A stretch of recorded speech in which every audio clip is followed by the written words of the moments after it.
Greetings everyone and welcome to another Helbert And rifle. Watch Along! because because there is maintenance. Yep. Yeah, so this is out. This is a quick, oh my god, there's a maintenance. What do we do? Wait, Zaf, you've seen a bit of a behind the scenes of gaming.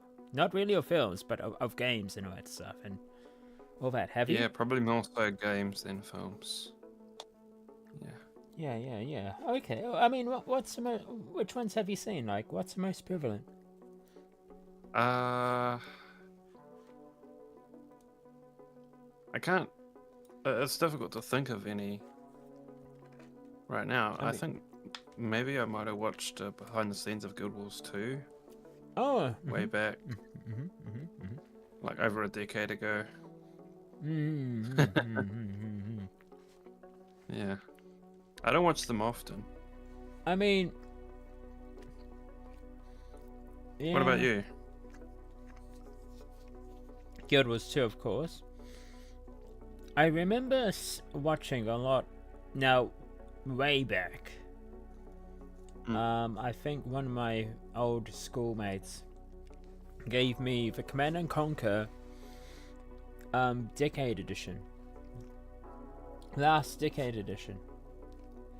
And that's a collection of Command and Conquer games and all that stuff.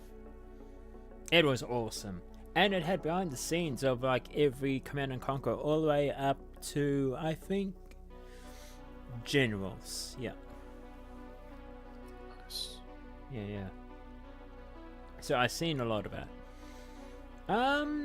I have seen this one though. I have seen this one that we're gonna watch now, the noclip documentary, but that was a long time ago. That was quite a long time ago though. And of course, if you guys want to see it with full screen, because well, our screens is up here, but we have our screen is up here, but we're watching it here as well. Yeah. So I'm just gonna grab the link for Twitch. oh yes. Yeah, so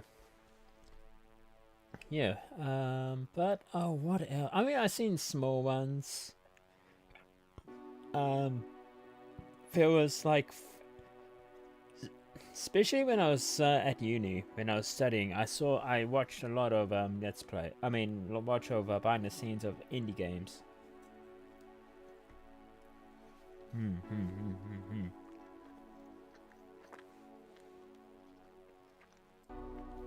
But yeah,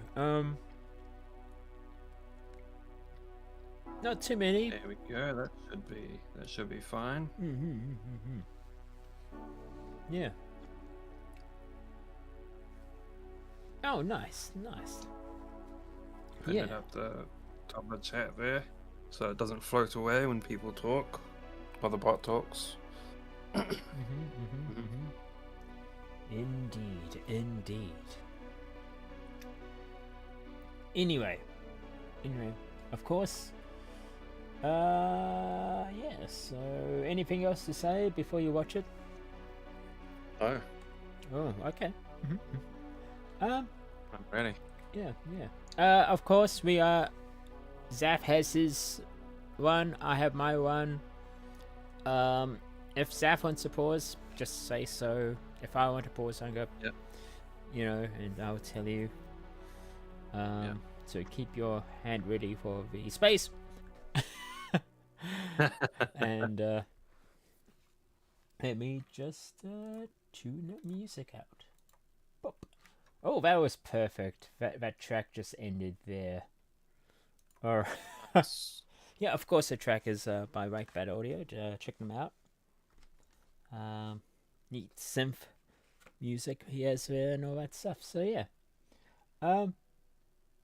All right, are we ready? Ready. Oh, let me raise this up. Yeah.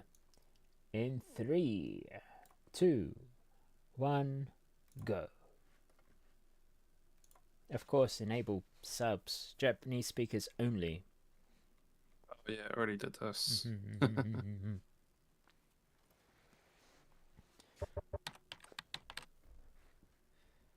It's a little loud.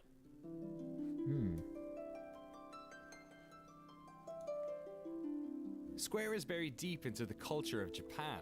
Originally a spin-off from Masafumi Miyamoto's father's powerline construction firm, for over 30 years its games have helped power the rise of Japanese games development. There are no shortage of games that live under the Square Enix banner, but none as big as Final Fantasy. From our Western perspective, there's an air of mythos around the company. Except the truth behind the series title is that it was named Final Fantasy any context for these earlier Final Fantasies to avoid impending bankruptcy. And even if the real answer has more to I've do only with played creating 14. an acronym that could be pronounced by both Eastern and Western audiences, 7 it's that first story that gets told. got me That's when the I was legacy of overseas. this series. Stories about adventures that But I get kept on passed from seeing the- generation to generation. I kept on As seeing nearby like as the arcades of icon and all that Akihabara stuff as and all far as that the playgrounds of Europe. As the overseas, Final Yeah. and Fantasy it's like, series oh has moved man, from what's numeral this to numeral, mythical there game? have been high points and low, but with each new game comes the promise of a new story, a new myth.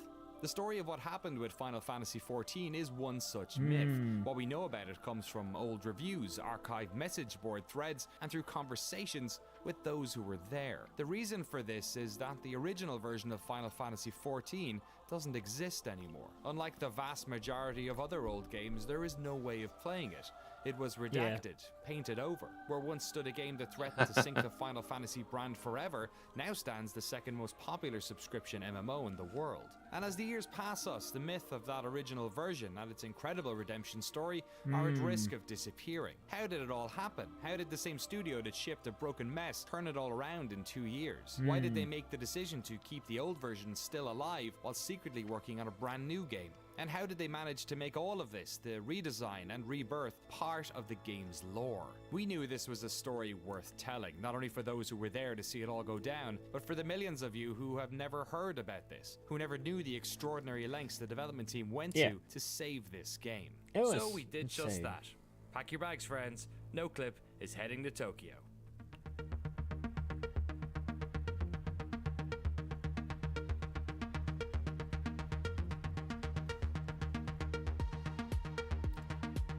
Yes, I mean, yeah. Before I played my first Final Fantasy, I always seen the logos, and I was like, you know, there's posters and internet cafes overseas, and it's like, what's this game? What's so? Why is so special about this game? You know. Like, specifically about 14 or other Final Fantasy I games? thought Final Fantasy, like 7. You know, Oh, okay, 7 okay. engine, yeah.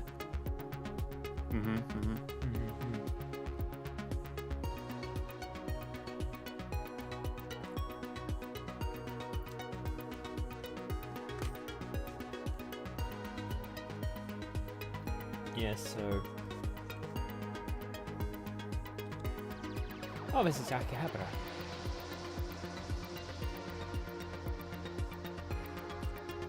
Yeah. Again, as I said, I had the beta invite for 0.1.0, but I never had a chance to look into it because I was into Guild Wars. Guild Wars 1. Guild Wars 1. Of course. And it's like, I was also playing Guild Wars 1 at the time, I think. Wait, no, not Guild Wars 1. Guild Wars 2? No. I don't know. What year are we talking here exactly? Oh, jeez. It would tell. You know, here it is. Hello, 5.0. and welcome to Shinjuku, Tokyo, home of Godzilla, restaurants full of dancing robots, and Square Enix, one of the most prolific video game companies in the world. For the past few months, I've been playing catch-up with this story, playing the latest version of the game, talking to players, and watching community retrospective series like the Speakers Network's fantastic Fall and Rise of Final Fantasy XIV. That's a good channel. My goal to make sure we asked the right questions when we sat down with the team. During our time here in Shinjuku, we're going to talk to everyone from the engineers who worked on the original game. This is a few years old now. It's a bit dated, and even but the CEO of the company. All to allow them the opportunity to tell their side of this fascinating story. The fall and rise of Final Fantasy XIV happened in real time in front of millions of people around the world. But we wanted to know about this story from an entirely new perspective, from inside the corporate machine that made it happen. This was 8 years ago. To its terrible launch and ultimately its incredible rebirth. My name is Michael Christopher Koji Fonks. I am the It's English Koji. localization lead for Final Fantasy XIV. My middle name being Koji, it's not something I gave myself. It's a name my father gave me. My father was stationed in Japan for 2 years in the Navy when he was young. Went back to the States. My mom had me. They wanted to give me a Japanese name. The family was having none of that, so they kind of snuck it in the middle name. But then they always called me Koji. And so I guess the joke was on the rest of the family. My dad, being in the Navy, didn't really learn a lot about Japan, other than he really liked Japan, but didn't learn any of the language. So I always knew that my name was Japanese, but beyond that, I really didn't know anything about Japan. But there was always that little seed in there. And then when I got into high school, there's a Japanese class, and I like games. Oh, they make games in Japan. Hey, let me study Japanese. If I study Japanese, I can play all those cool Japanese games that never come out over in America. And it kind of just snowballed from there. When I graduated from high school, I took a trip to Japan for 3 weeks, homestay type of thing, and I fell in love with it. And during that period, I got to visit a lot of schools and a lot of English classes in those schools. And I thought, wow, I know English. I could do this. This will be easy. It wasn't as easy as I thought it was going to be, but I studied a couple years at a university in America, then transferred over to Japan, started over 4 years at a university in Japan. Wow. Got my teaching license, and It's hard work being a teacher. Yes, I loved it, but it was very draining, and that's why pretty much after you'd go to school 6 in the morning for morning basketball practice, because I was the basketball coach, because I can imagine. as my principal said, hey, you're tall, you're the basketball coach. Then you'd get into classes, I'd have my homeroom class, then I'd have 6 or 7 other classes teaching, then you'd have after school. All of a sudden it's, there's after school basketball, and then you'd get home and you'd correct. So I was really always at school every day. It was very draining, and I would go home and I would play FF11. It was how I was able to relax, and being able to go into my little room and turn off the lights and put on my headphones and get into that world of Vana'diel was something that helped me escape from the stress. And then it just happened to be one day I was online checking for 11 related information, and I saw that Square Enix was looking for a translator, and it just kind of, wow, that would be really cool. Koji wasn't alone. Final Fantasy XIV was launched in 2010, but the story of this game starts 8 years earlier with the launch of Final Fantasy XI, Square's first MMO, the early days of online. Many of the team who worked on 14 started on 11. One of those was Kasuga-san, who joined the company in 1999 to build a network infrastructure for this fledgling MMO. 自分はネットワークとサーバー担当で入っていて、なので一番最初にやっていたのが、Oh yeah, that's right. PlayStation 2 had online. 初めて、厳密にはドリームキャストがその前にあるんですけれども、プレイステーションプラットフォームとしてはオンライン要素が入った初めての時期だったので、Yeah, to have an ネ adapter. ットワークを作るために、Yeah. TCP/IP のドライバーを作ったりとか、It was an additional まだ当時モデ purchase. ム通信の時代だったんで、Yeah. PPP 通信とか、あと ADSL がちょうど普及し始めた時期だったんで、ADSL の認証として使われた PPPoE とかっていうその本当にネットワークの下 You の still 部分、 have ADSL, 今 don't だ you? とあんまし誰も書かないようなところを No, it's VDSL. Oh, VDSL. technically. ゲームに関して言うとね、スクエアエニックスって言いますか、スクエアが初めて、オンラインのあれだけの規模の、MMORPG 日本でやるっていうのはもう本当初めてだったんで、いやもう正直いろんなことがありましたよ当時ね。こんな言っちゃっていいのかな？言っちゃっていいの？OK なの？いいんだ。まずね、どういうことがあったかというと、Oh yeah, Ultima まあ、あの Online. 時はMMO とかね、 Oh. 例えばウルティマとか、そういった this is 先行 a 事例があるんで、まあ、基本的に granddaddy. PC ですよね。で、俺らが I never や played る it なんて、もう無謀の Neither. 極みだとか Because I was そういう into のが more たくさんそういうのが strategy. This is possibly まあ when I was ソニー playing さんが CNZ. No, CNC. Reminds me a little of RuneScape. BB キットなんかもですね、もう何台出すんだとか、安藤がそういうの吸ったもんだして、いろんなことがありましたんで、まあ、ほとんどまあ不可能だとかでよく言われてましたよ、実際には。成功なんて。 11 Ultima's was my first probably the, MMO. I hadn't played one before. I remember purchasing the PlayStation What do you 2 say? broadband unit because they were all sold out. I ended up paying double on The like, precursor Yahoo to that. auction or Yeah. something like that. Ridiculous, but I had to play it. We got a new internet connection. We were on a regular modem at that time, but because we needed a new modem, we had to upgrade to ISDN 128. But yeah, it was definitely worth it. It was something that was completely new to me, but fascinating. And ever since then, I've been into MMOs. That was the gateway drug for me. Going in from FF11 and then trying some of the Western MMOs as well. Getting into World of Warcraft, seeing the differences between the two. Personally, I think it's very different. I mean, here in Japan from the Western market because, yeah, it is for everyone in the globe. I mean, it's very first MMORPG on the console, PlayStation 2, and also, I mean, it was the first ever cross-platform MMO between PlayStation 2 and the Xbox 360. The obvious one is the most. This Japanese video people did not age don't well. very like to I mean, speak. I mean, chat. the low in res public. one that they, So I mean, in the that they world, had there's just a lot then of with the characters, gameplay. but it's very quiet. See because our people monitor. are using the tell instead of the say or shout, and then. But Well, not just that. If you go to the Western world, game world, I mean, every single one is It's like shouting around. 200p, That's maybe actually less. different. While in the West, 240p. you have your EverQuest and you have your Ultima Onlines. In Japan, there was none of that. And then, so Final Fantasy XI was really one of the first MMOs in Japan. And so getting to work with basically the pioneers of the Japanese MMO was really exciting. On the other hand, I mean, you could also say that it was possibly kind of a curse in the sense that they were all, doing their own thing. They had their vision of what an MMO should be and what a Japanese MMO should be. And then me, again, not having played an MMO before, getting on this team and thinking, okay, this is an MMO, and translating away and working in that project, I kind of, started thinking, okay, this is what an MMO is, this is what an MMO is. And then that one day I start playing WoW and it's like, oh, oh, seeing the differences between the two and saying like, okay, what I thought was the norm in Final Fantasy XI, the grinding for 20 hours to go up one level and then only to have your level drop when you pull too many crabs and it kills you and you've lost 5 hours work. Like, I thought that was normal, and then Your level could that's drop. not normal, is it?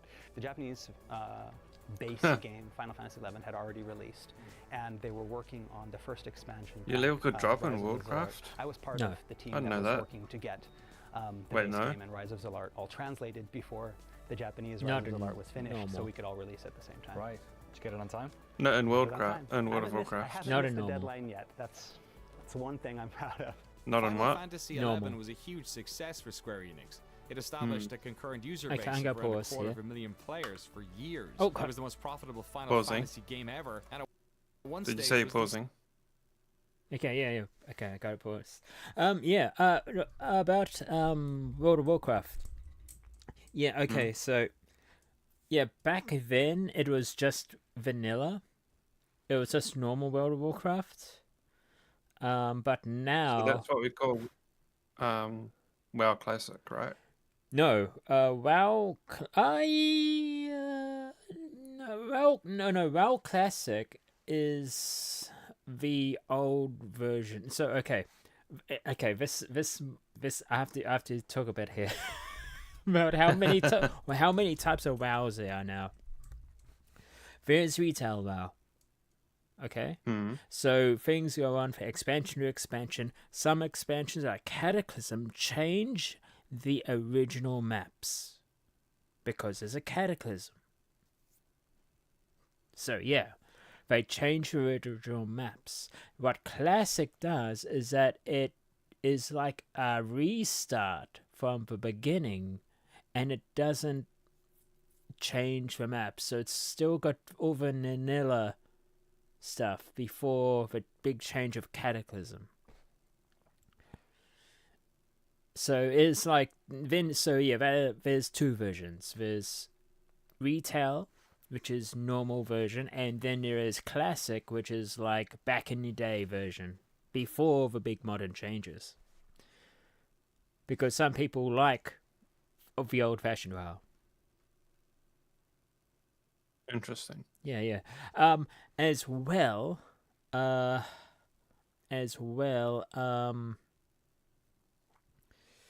What? There's also another type. There's hardcore WoW.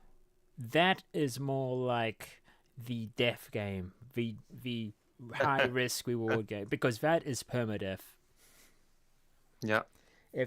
So I think that is only vanilla as well. I mean, that is only classic as well, but it's classic hardcore, and it's like if you die, there's no healing.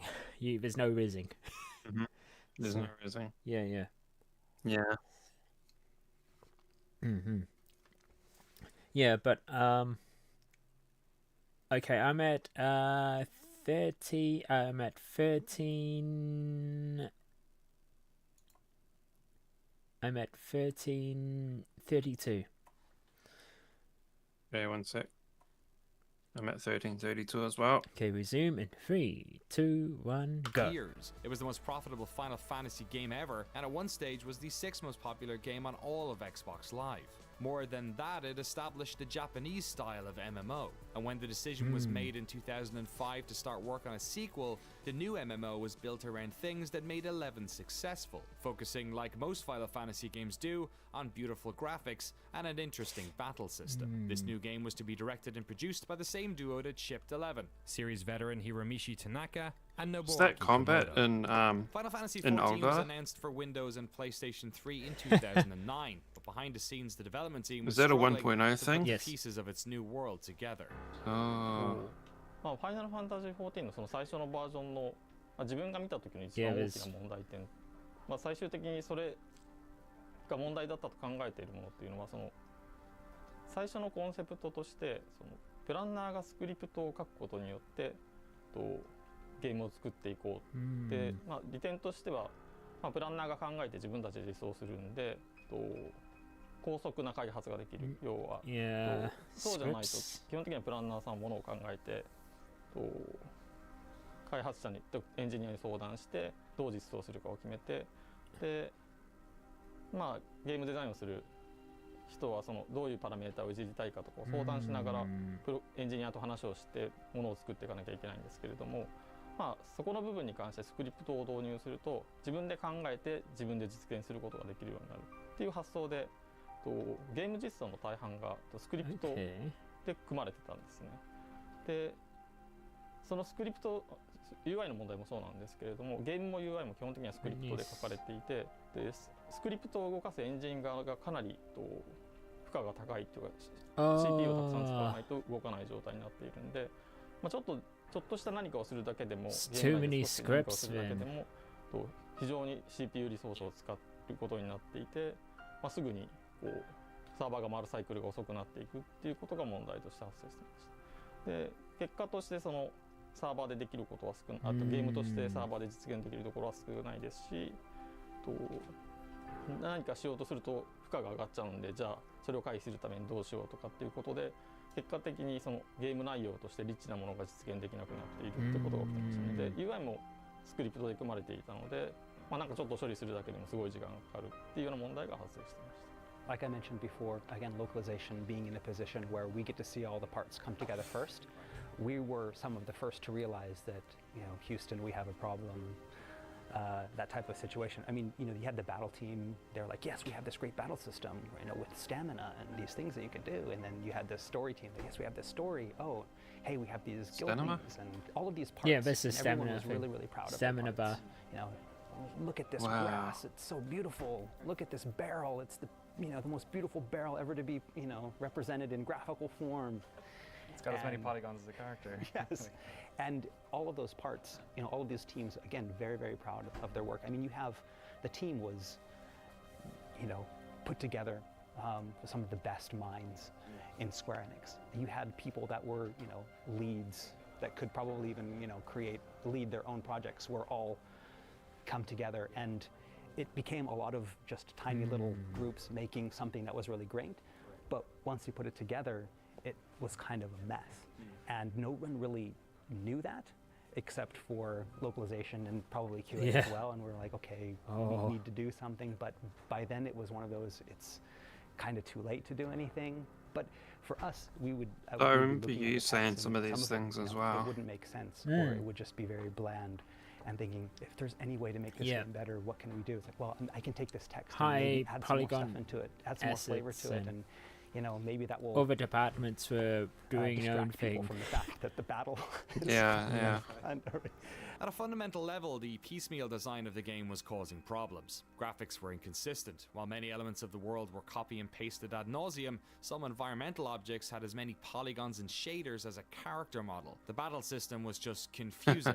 The game didn't have elements fundamental to most modern MMOs, things like jumping, auto attack, and the ability to interact with the map using a mouse. It had a system that nerfed hardcore players to make sure they didn't level up too fast. The UI was confusing. Crafting was incredibly complex and took forever.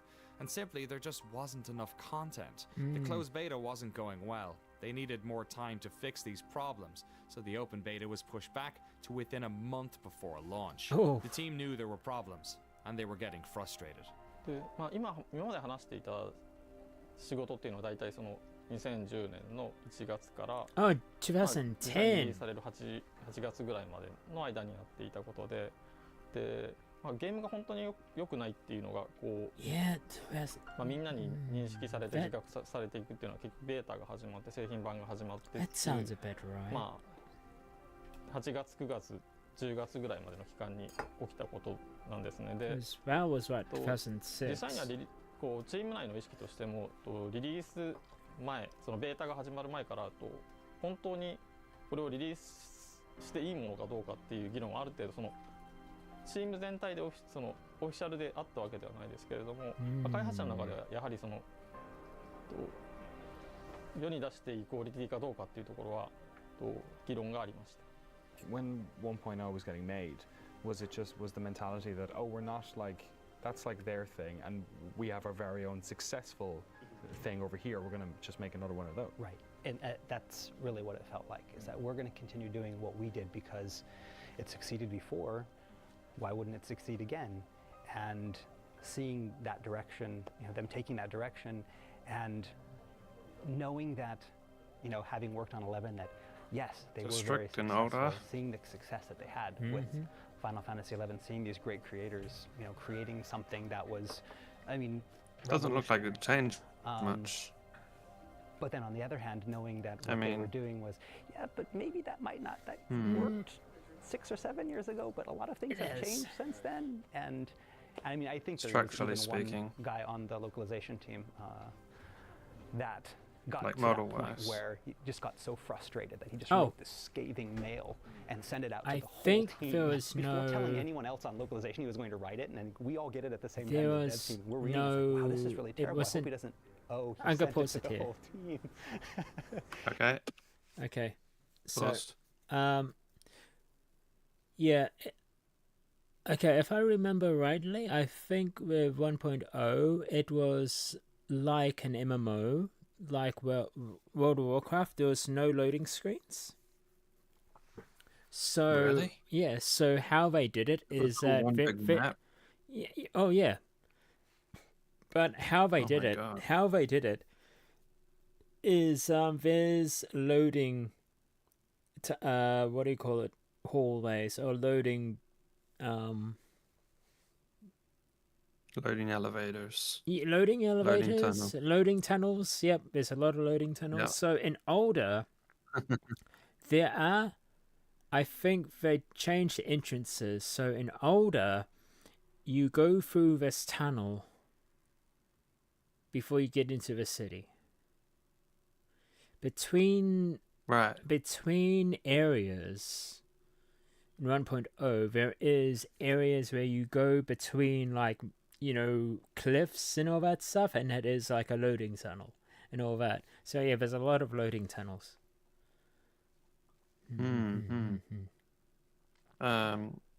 So when I said it didn't look like it changed much, I meant like specifically the market district. Oh, actually, it's not got... really. You mean, okay, you mean like at 19... with the stores and that. Yeah, I'm looking at it at 1952. 1952, yeah. I think it's a little bit like, okay, well, it may not look different to that now, but I think it's because... Especially the tiling. Yeah, I think... The tiling on the bricks there, like the design, it looks the same. Yeah, but I think it's because you also have to think about the latest graphic update. Because this might have what it looked like originally. But because of, you know, how many barrels you see here, how many, you know, elements and all that stuff. So, I mean, I guess with all that, it's like, you know, you're seeing a lot more graphics and all that. And plus you have the scripts in the background too going. Yeah. Yeah. Way down the server side. Yeah. Okay, I'm gonna start at 1952. Ready? Yeah. 3, 2, 1, go. You know, having worked on 11, that yes, they were very successful. Seeing the success that they had with Final Fantasy XI, seeing these great creators, you know, creating something that was, I mean, revolutionary. But then on the other hand, knowing that what they were doing was, yeah, but maybe that worked 6 or 7 years ago, but a lot of things have changed since then. And I mean, I think there was even one guy on the localization team that got to that point where he just got so frustrated that he just wrote this scathing mail and sent it out to the whole team before telling anyone else on localization he was going to write it. And then we all get it at the same time, the devs team. We're reading, it's like, wow, this is really terrible. I hope he doesn't, oh, he sent it to the whole team. Because he just got really frustrated because he could, to him, I mean, they were being very stubborn. They weren't, you know, they hadn't moved on. Whereas the rest of the world had moved on and adapted, you know, with the release of WoW and what they had done. Whereas, you know, the team here was like, no, we're going to stick with what we know, and that's good enough.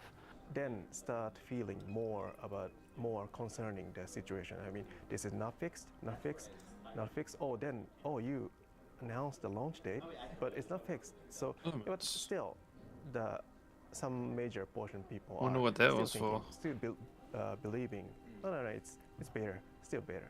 Better phase, last phase, but still better. So it could be, I mean, fixed or changed at the launch timing. It kind of went from 2011. thinking, okay, this project's going to be great, to there might be some problems. Can we fix them? Can we fix them? Okay, we can't fix them. 2011. Is there anything we can do? I don't know. It was, yeah, it was a very taxing experience.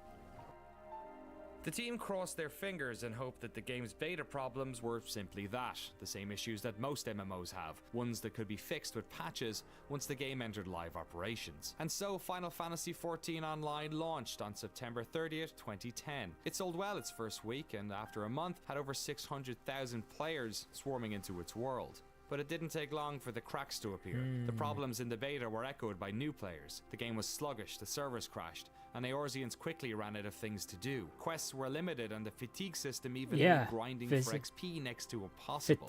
Critics ate it alive too. Let's get right down to it. Unless you've got the patience of Job or some kind of masochist, you shouldn't play Final Fantasy XIV. Its problems are so vast that I could spend hours talking about them. The awful interface, the recycled content, the stringent limits on questing, the useless maps, the stupid market ward, these issues and dozens more constantly have you asking that age-old question, what were they thinking? So, what was it like seeing public reaction? Yeah, it was very, I mean, very disheartening, because you'd want to look at those and you'd want to say, no, they don't understand. They don't know, what's going on here, or but deep down, you'd know they were right. And that was what kind of, that dagger in your heart, and it's twisting because, you want to defend what you worked on. I mean, the people that I worked with are the greatest people. I still, work with a lot of them. I had worked with them before in FF11. I consider them not only coworkers but friends. But and then you see people online, bashing the work they did, and I know how hard they worked. I know how many hours they put in. I know that, like, in the last 3 or 4 months, people were basically living at work, all putting their 100% into this game that was, destined to kind of crash and burn. And then to have people online just say, oh, that sucks, this person is a piece of shit, and their work is terrible. It hurts, but it hurts more because if I was not here and was a user and had played that game, I probably would have said the same thing. そうですね。当時はね、私CFO やってたんで見てたんですけれども、ローンチのタイミングやっぱり一番大きく違ったのは11の時のいろいろごたごたねと9の14の時のごたごた一番違うっていうのは。11の時はいろいろごたごたあったけど、ゲームに関して言うとさすがに相当やっぱり相当程度やっぱり受け入れファン相当のやっぱり評価されたんですよね。でオペレーション上のねトラブルとかっていろいろ多分あるっていうのは、これはある程度つきもので、大変だったんですけれども、それはあったんですけど、ゲーム内容に関して言うと非常に評価されたというふうに言われますけれども。So that's and 11's still going today. So yeah. やっぱりゲーム自体の評価が非常に厳しいものだったということですね。これはちょっとやっぱり相当大丈夫かなというのをローンチした後ね、やっぱりそこはね非常にリアルに感じましたね。それはそうですね。ローンチしてしばらく経って、そんなに長い期間じゃなかったですね。そうしばらくやっぱり相当なこのままで大丈夫なのかっていう社内でも相当やっぱり議論ありましたからね。I mean, the first few months was just an endless stream of translating apology mails from producers and directors and finding out, trying to figure out different ways of saying we're sorry, because the more you say it, the less weight it has. But Japan being a country where people apologize a lot, that's part of the culture. But then trying to translate that, it's like, okay, this is the 10th time I've said sorry in this one post, and then from the American myself, it's like, yeah, people are going to look at that as insincere. The more you apologize, the more and then trying to explain that to the team, it's like, no, we have to apologize. It's like, yes, you have to apologize, but and it just became, we weren't talking about the game anymore. We were talking about how to translate apologies, and it seemed like that lasted for a couple months. Actually, we see a huge drop. I mean, right after the launch timing, we got some good number of the subscribers. Again, that fall. I mean, as you can imagine. So I mean, it was failure, and we announced a failure. So we see lots of decline. さっきも話した通り、実際にはその開発内でも今リリースすべきかっていうか、リリースできるクオリティにあるかっていうのはベータ直前とかベータが始まってもそうなんですけど、常に疑問はあったので、リリースして実際にただそれまでにチーム内にあった空気はやはり出したら意外と受け入れられる可能性があるんじゃないかっていう漠然とした出せばどうにかなるのかも、自分たちが思っているほど悪くないのかもっていう何の根拠もない希望的なものがあったんです。で出た結果結局そんな魔法は起きなくて、やはり自分たちが感じている通りにまだ世に出すには早いというか、世に出せるクオリティに達していない商品を出してしまったっていう気持ちはみんなにあったんで、実際に改善しなきゃっていうか根本的に対応しなきゃいけないっていうところはチーム内に割とすぐ広がったと思ってます。なので特にすごいそんなことはないっていう意見がすごく強くあって、誰かを説得しなきゃいけないみたいなことは特になかったですね。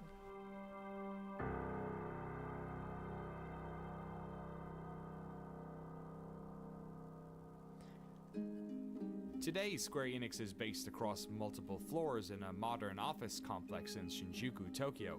It's a company that is often designing multiple projects at once, and while Final Fantasy XIV was being developed, in another part of the building a different game was being made. Produced by a Final Fantasy fan, his name, Naoki Yoshida. 一番最初はファミリーコンピューターUS だとエンターテインメントシステムかのマリオブラザーズが一番最初にプレイしたゲームです。とにかくそのテレビの中、テレビっていうのはその見るものだと思っていた子供の時に。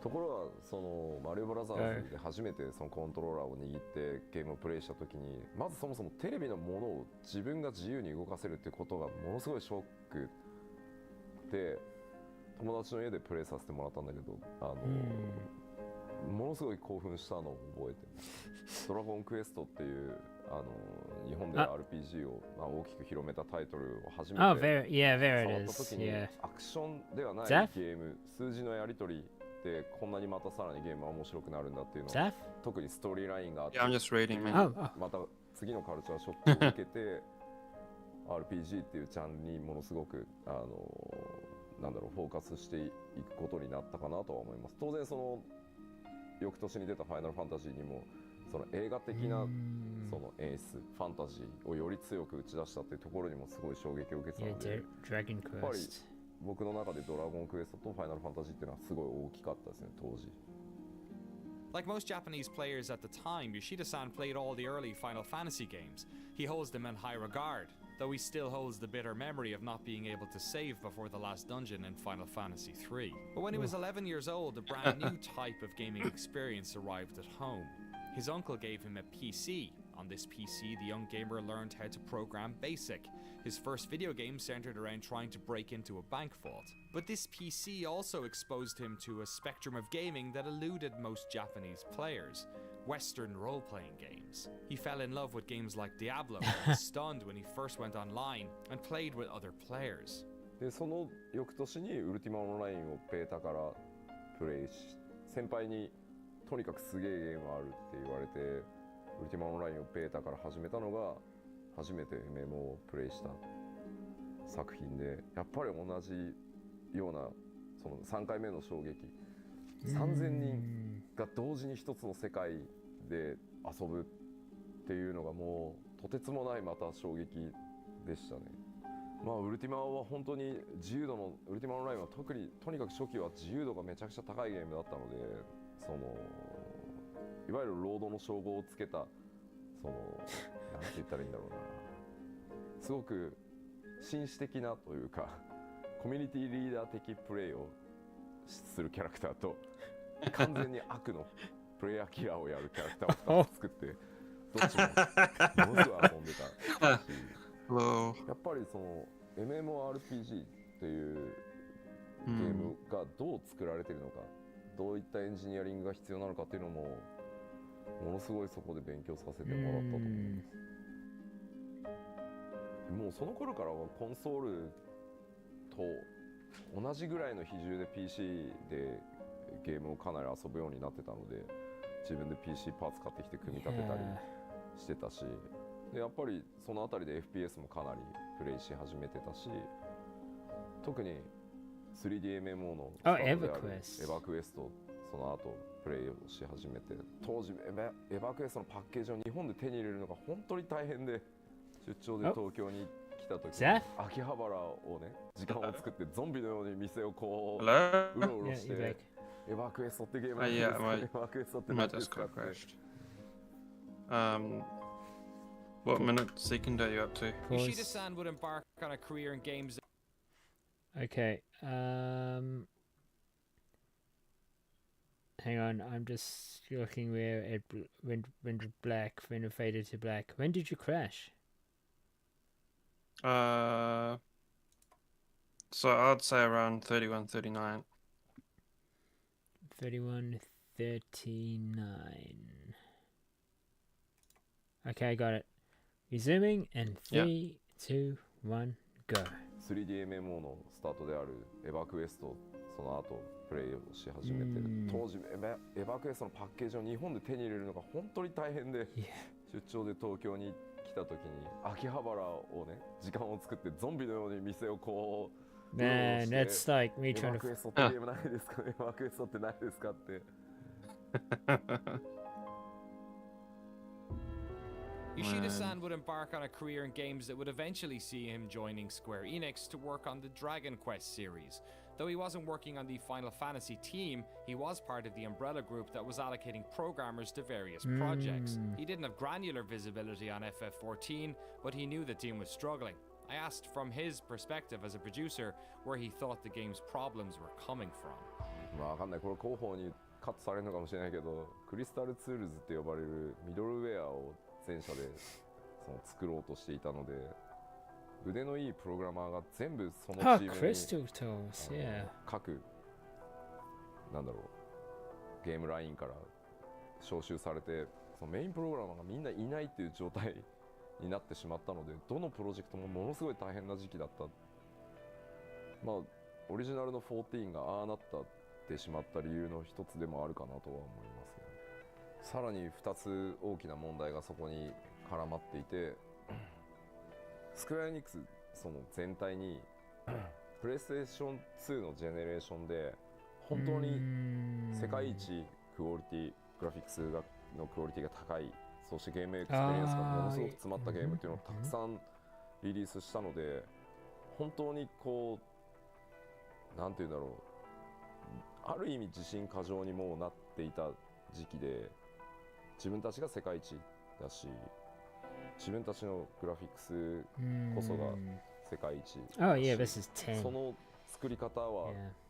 その自分たちにしかできないだからなんだろうでも超巨大な成功体験ってやっぱり足かせというかにもなる例だと思うんですけどものすごくおごってたまあ悪い言い方をすればおごってた時期だったと思うんですね。まず例えるとその刀を作る刀匠のような職人たちが本当にたくさんいて彼らが一つずつを手作りで作って世界一のクオリティを作り上げていたんだけど実は世界は、まあ、特にその北米を中心にテクノロジーでそれをカバーするっていうところをずっと追求してきた時期でプレイステーション3の世代になった瞬間にテクノロジーの方がそれを上回るっていう時期が来たせいで作り方を変えようとはしないしだけどテクノロジーも追いつけないっていうことからさらにそれを知ってるはずのプログラマーたちはミドルウェアの制作に行ってるっていう状態ででもグラフィックス作ってるそのアーティストたちは自分たちの作り方こそが世界一だと思ってるので古い作り方で引き続きものすごく負荷のかかるやり方でアセットを作ってたのでもうそれらが絡まってっていうのがまあもう一つの大きなさっき2つあるって言った問題の1つ目がそれですね。もう一つはプライドはいついかなる時でもとても大切なものだとは思うんですけどそこにやっぱり超巨大な成功体験をしたっていうこと自体が乗っかってきちゃうとその自分たちの作るゲームこそがベストであって他をあんまり見る必要がないっていう時期でもあったんじゃないかなと思っていて例えば当時世界多分 MMORPG を知ってる人に世界最大の MMORPG は何ですかって言ったら100人に聞いたら100人がワールド・オブ・ウォークラフトって言ったはずなのに誰もプレイしてない開発チームが Can I post it これ here? はワールド・オブ・ウォークラフトを知って Yeah, that's the thing. I mean, like a lot of devs now know that, so they play other games. Yeah. Yeah, and all that. So I mean, like, so I mean, I could see that, you know, like at the time, I guess because of, I mean, of also the acquiring different games from overseas without the internet, or at least the early days of internet, and such games aren't available to be, you know, like shared. Yeah. You would have that big gap where it's like, okay, I'm making a first-person shooter, but you know, there's no first-person shooters online, so I'll just make a game that I think would be a first-person shooter. While overseas they have, you know, obviously. First-person shooters. Yeah. Hmm. Okay, I go resume. 3, 2, 1. I'm at And before Steam, Oh yeah, before debuted in Steam. 2003, everything was like distributed by disc. Yes, yes. Unless Like what's it? wait, We don't have GameStop over here, but we had the equivalent. We had EB Games. Yeah, EB Games was our one. Actually, when's the last time you went to an EB Games place? years. It's been like maybe 5 years. Oh, geez, More than 5 years. Actually, yeah. Last time I went to an EB Games, it wasn't actually to buy a game. It was to buy merch of a game. Yeah. And to buy, like, you know, gaming posters of games and all that stuff. Yeah, so it's really, I went to EB Games to buy merch, gaming merch. Yeah, so, I mean, yeah. Alright, resuming, I am at... Hang on. Oh. Oh? I'm just looking something up. I'm at 35.57. Yeah. Oh, Vo, the last game you bought on physical disc, what is it? When was the last? Oh, PC game, I should say. I mean, for me, my last game was possibly the PS... Something for PS3 for me.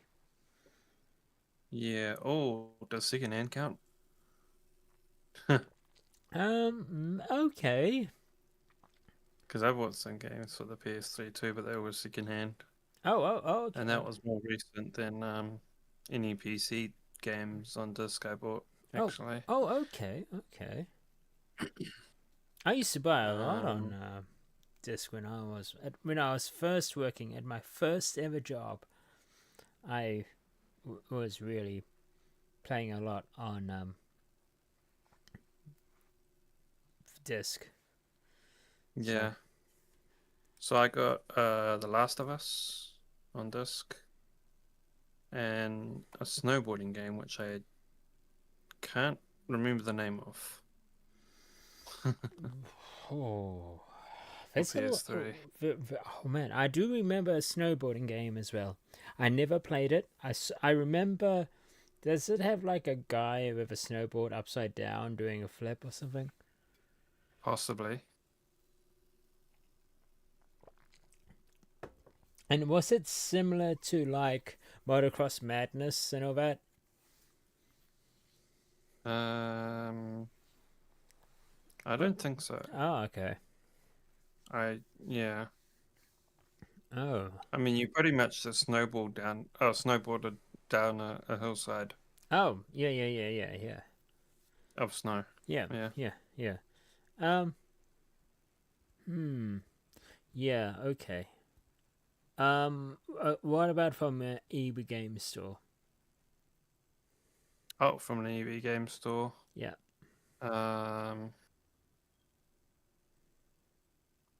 That is a really tough question. I remember mine. I don't know if I've bought a game from an EB Game Store. When I've gone to an EB Game Store, it was mostly just to buy, I think, a game controller. Oh, okay. Get a controller from there. Yeah, I think for me, I bought. Oh no, that wasn't the last one I bought. Yeah. I remember buying the Battle for Middle-earth 2 collector's edition, and it was in a box, a big box, and had a map and everything. It had the game, and it had like the soundtrack, and oh yes, it had also had behind the scenes stuff too. Yeah, and I watched that. quite a bit. But then I also had to go to EB Games to buy the Rise of the Lich King expansion as well. Rise of the Witch King. Not Lich King. Yeah. Rise of the Lich King,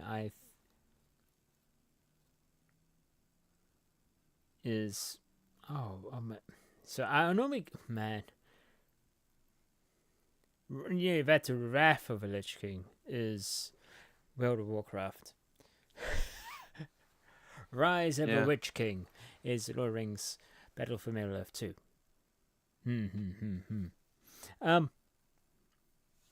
But yeah, those are the last games I remember buying for PC on disc.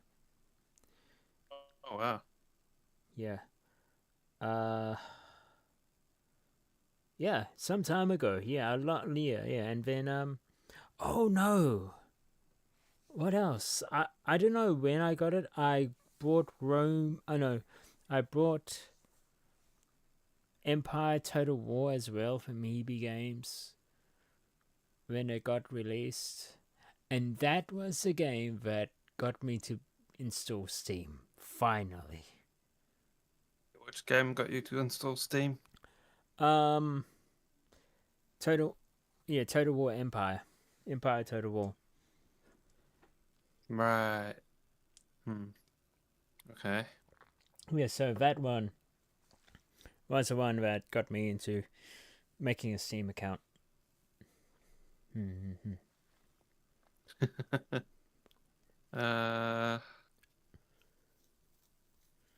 What game got you to make a Steam account, or do you just do it on? I'm just looking into that now. Oh, because was it 20? Was it in 2010? Counter-Strike Source? Was it 2010? Or was it? Yeah. Yeah, I mean. Or was it even earlier than that? I remember. Yeah, because I was 2010.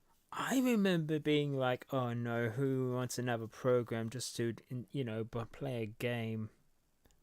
I remember thinking that. I remember thinking, what's this stuff?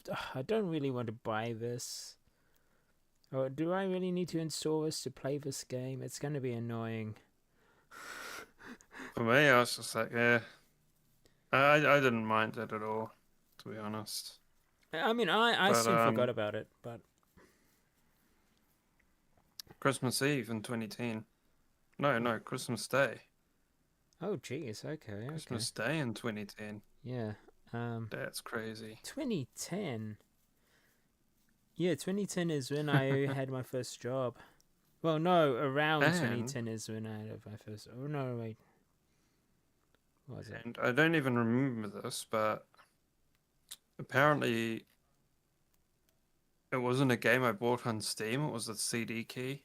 Oh. That I activated, so it was like a retail copy. Oh, gee. Oh, yeah, true, because you had to install Steam, then you had to get the disc, and then get the key for the disc. Back when installing games require a key, installation key. And it said on the case, this game requires Steam in order to play. Yep. That's... What? I have a disc. I have the disc, though. And I was like, oh, crap. It requires Steam. What's on the disc? Yeah. Yeah. How times have changed. Okay, and go resume. But yeah, I'm guessing that this retail copy of Counter-Strike Source that I got was like a spare one. Might have got it from a LAN party when I met up with a bunch of other nerds to play Counter-Strike. Oh. And like, hey, you got a Steam account? Nah. Well, here's a key for CS Source. You can make a Steam account and join us. Ah. Yeah, that's probably how it happened. Jeez, okay. Yeah. All right. I am at 50:42. I'm at 36, sorry. 36:02. Oh, hang on. I'm at 35.56. 50. I paused before you. 35, 50. Yeah. 56 more.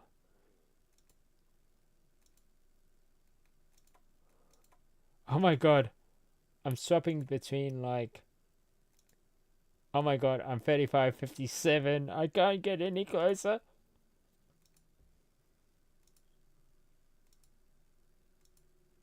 You can't get it to 35.56? No, I can get it 35.55 or 35.57. What? I'm at 35. Okay, I'm gonna start and then you start, okay? In 3, 2, What are you at? 50, 30. 57. No, 50, 55. Oh, okay. So I should start first. No. You should start first and then I start. Yep. Okay. 3, okay, in 3, 3, 2, 2, 1, 1, go, go. オールウォークラフトを知ってるか知ってないかっていう話だけの話をしてるんじゃなくて、その自分たちが世の中に対して新しいそのビデオゲームをリリースしようとするときにライバルになるタイトルは何だろうとか、ユーザーは今プレイヤーはどこにそのゲームエクスペリエンスの最新の状態をプレイしてるんだろうっていうのを知らないっていうのが、感覚として僕には結構信じられない。なんでもっとみんなゲームプレイしないの？だって自分たちが今どのあたりにいるか分かんなくなっちゃうよっていうのがまあいい。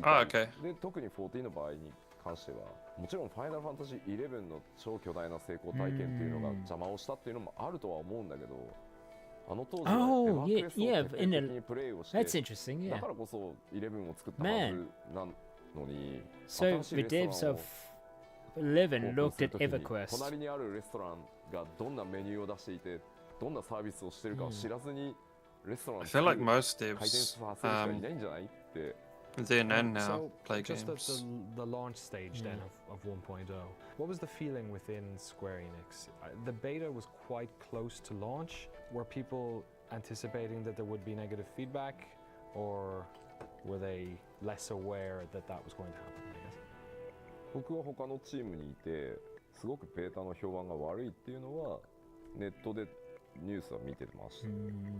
ただ多かれ少なかれ MMORPG のローンチは絶対に荒れやすい、サーバーがすぐ落ちるとか、ストレステストをやってるけどプレイヤーの方は遊びたいからやっぱりサーバーが落ちるとやっぱりすごく文句を言って当然だと思いますし、だから僕もやっぱり11を作ったチームだから、そうは言っても11のやっぱり完成度が高いので、そこと比較をしてあの機能がないこの機能がないっていう話をしてるのかなっていうふうに思ってた。僕は僕自身の開発が忙しかったのもあって、ただそれも少しずつ収まっていくんだろうなっていうふうに僕は当時は見てた。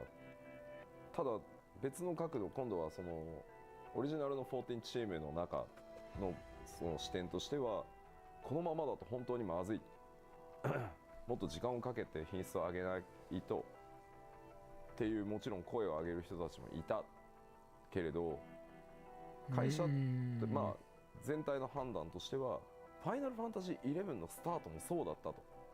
機能たくさんなかったし、ものすごくネガティブなフィードバックもたくさん来たけど、パッチでどんどん直していって11は完成したんだから14も大丈夫だと、最初は絶対こうなんだっていう風に判断したので、ベータを終わらせてリリースへ踏み切ったっていうのが当時のジャッジだったって、僕はチームに入ってからインタビューをしてそれを確認したので、チームの中ではやっぱり議論はあったそうです。あのままじゃダメ、まずいっていう話は。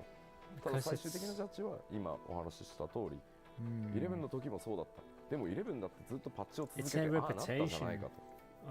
Eventually, corporate realized that this wasn't usual launch problems, so they called on a few select members of the team to create a task force. This task force would research what changes the game needed and the resources the development environment would require to do the work. Members of that team would talk to Yoshida-san about their worries after hours. His thoughts were that the current organizational structure would need to be modified if the team was going to make the changes required. In October of 2010, Yoshida-san talked to the then Square Enix president Yoichi Wada and suggested they initiate a company-wide emergency to get the team the resources they needed. Wada-san spent a few days talking to the 14 development team about their concerns, and while a lot of the team had suggested that the current task force was in fact up to the task, some members of the 14 team had pleaded to have Yoshida-san join the project to help. And so it transpired that in late November, corporate took the decision to remove Hiromichi Tanaka from the team and move Nobuaki Komodo from director to lead designer.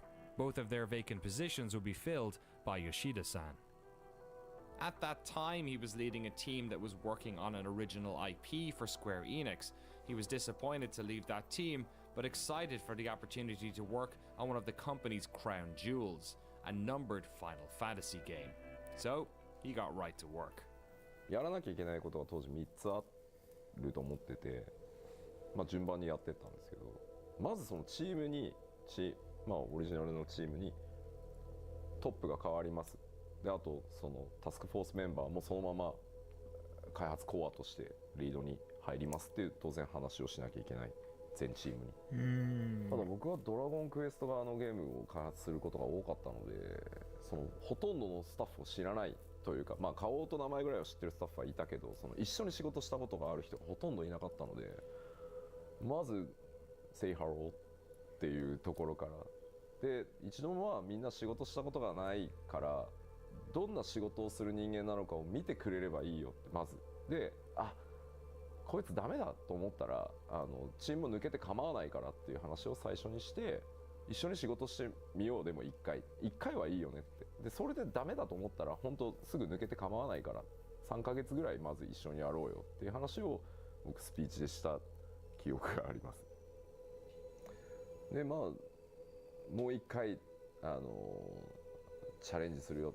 当然その時申請するなんて話はまだ計画がなかったので、とにかく立て直しをやるよと、ギブアップはしないよっていう話をした時に、僕を知ってる何人かは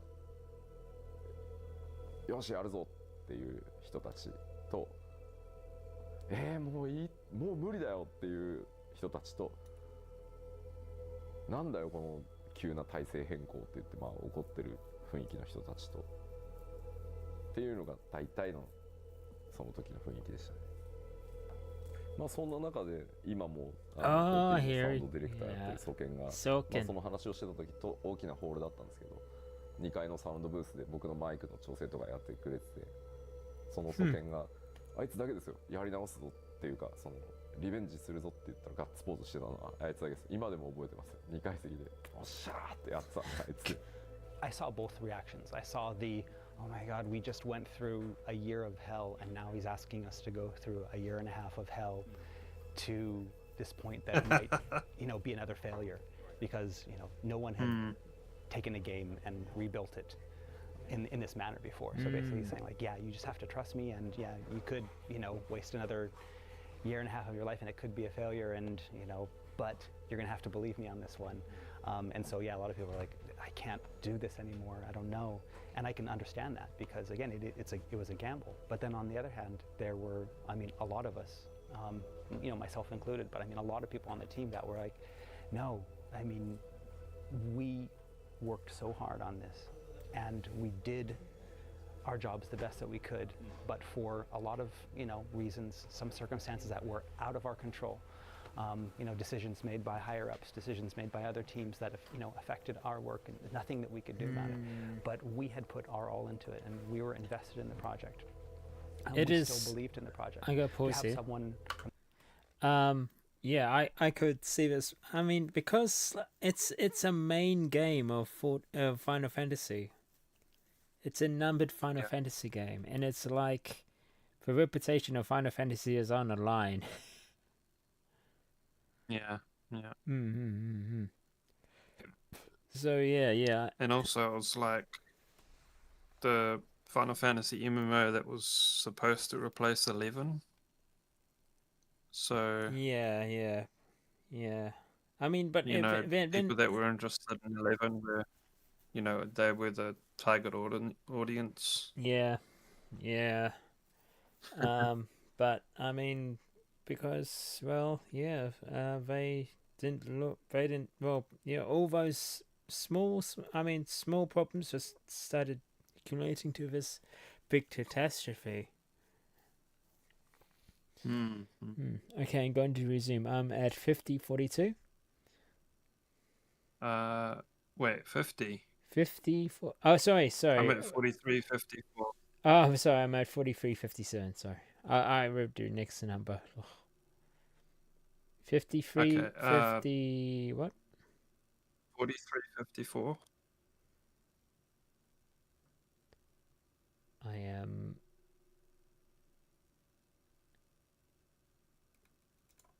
Okay, the nearest I can get is to 43:53. Oh, okay. Okay. No, it's fine because it feels like you're back a bit. So anyway, okay, start now in 3, 2, 1, go. We still believed in the project. To have someone from the outside come in and not just come in to say, okay, forget it, we're just going to do it my way or the highway. He's like, he asked our opinions. He laid out a roadmap.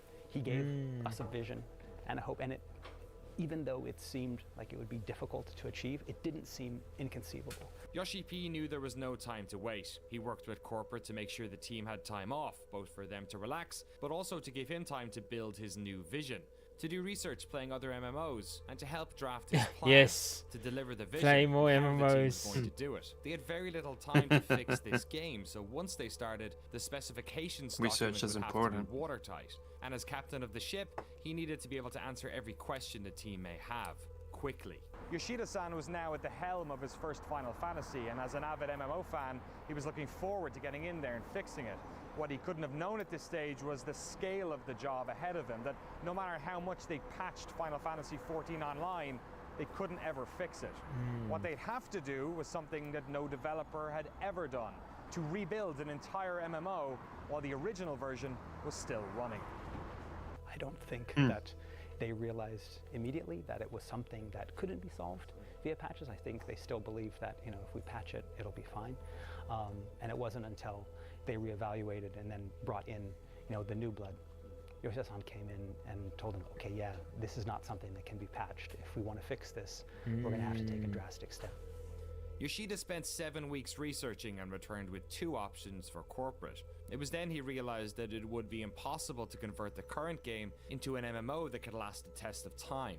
Ultimately, though, this was a decision that corporate had to make. So he returned with not 1, but 2 plans. Plan A and Plan B. During this meeting, he explained that Plan A would be to patch the game and make it more playable, but that ultimately the game would never really satisfy players, and though Square Enix may make their money back, the damage to the online brand would be catastrophic. And then there was Plan B.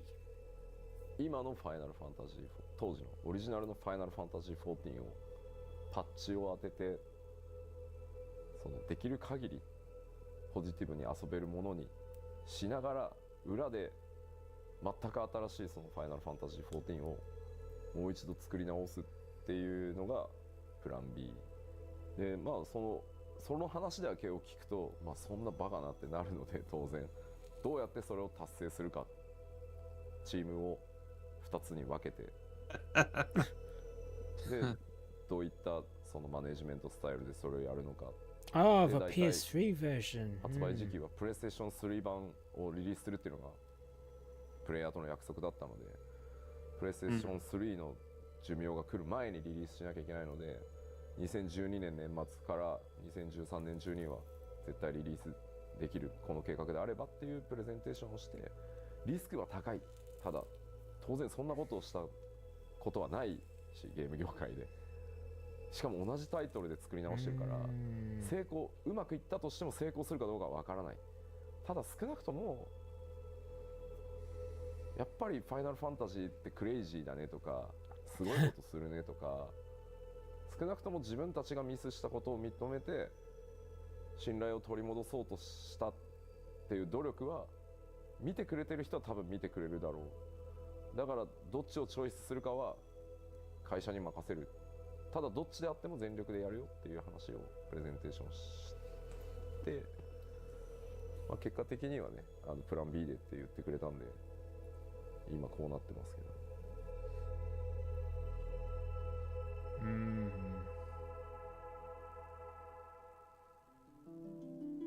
Final Fantasy XIV 1.0 was in a state of disarray. Square Enix had decided to suspend subscriptions to help ease the negativity around the game, while the PS3 version was indefinitely postponed. For the next 2 years, Yoshida-san and his team would work tirelessly on not one, but 2 MMOs, patching the original 1.0 to fans' expectations, while secretly working on a brand new version of Final Fantasy XIV.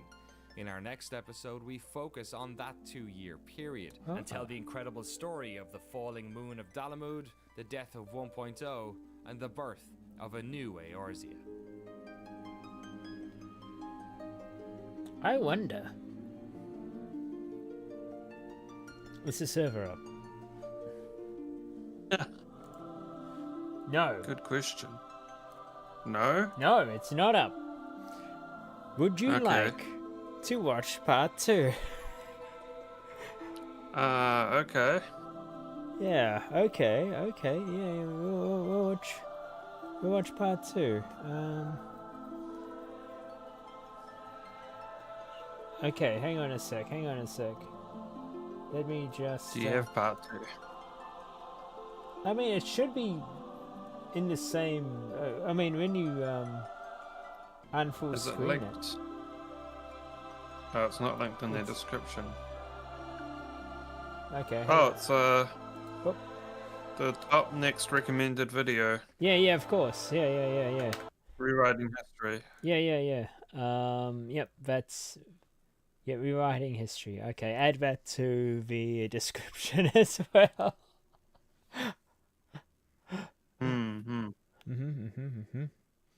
We might as well watch episode 2. Since it was, yeah. But man,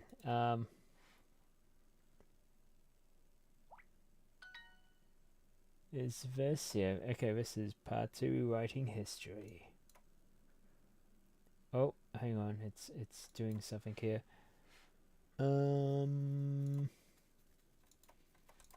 What's it doing? Pause. Okay.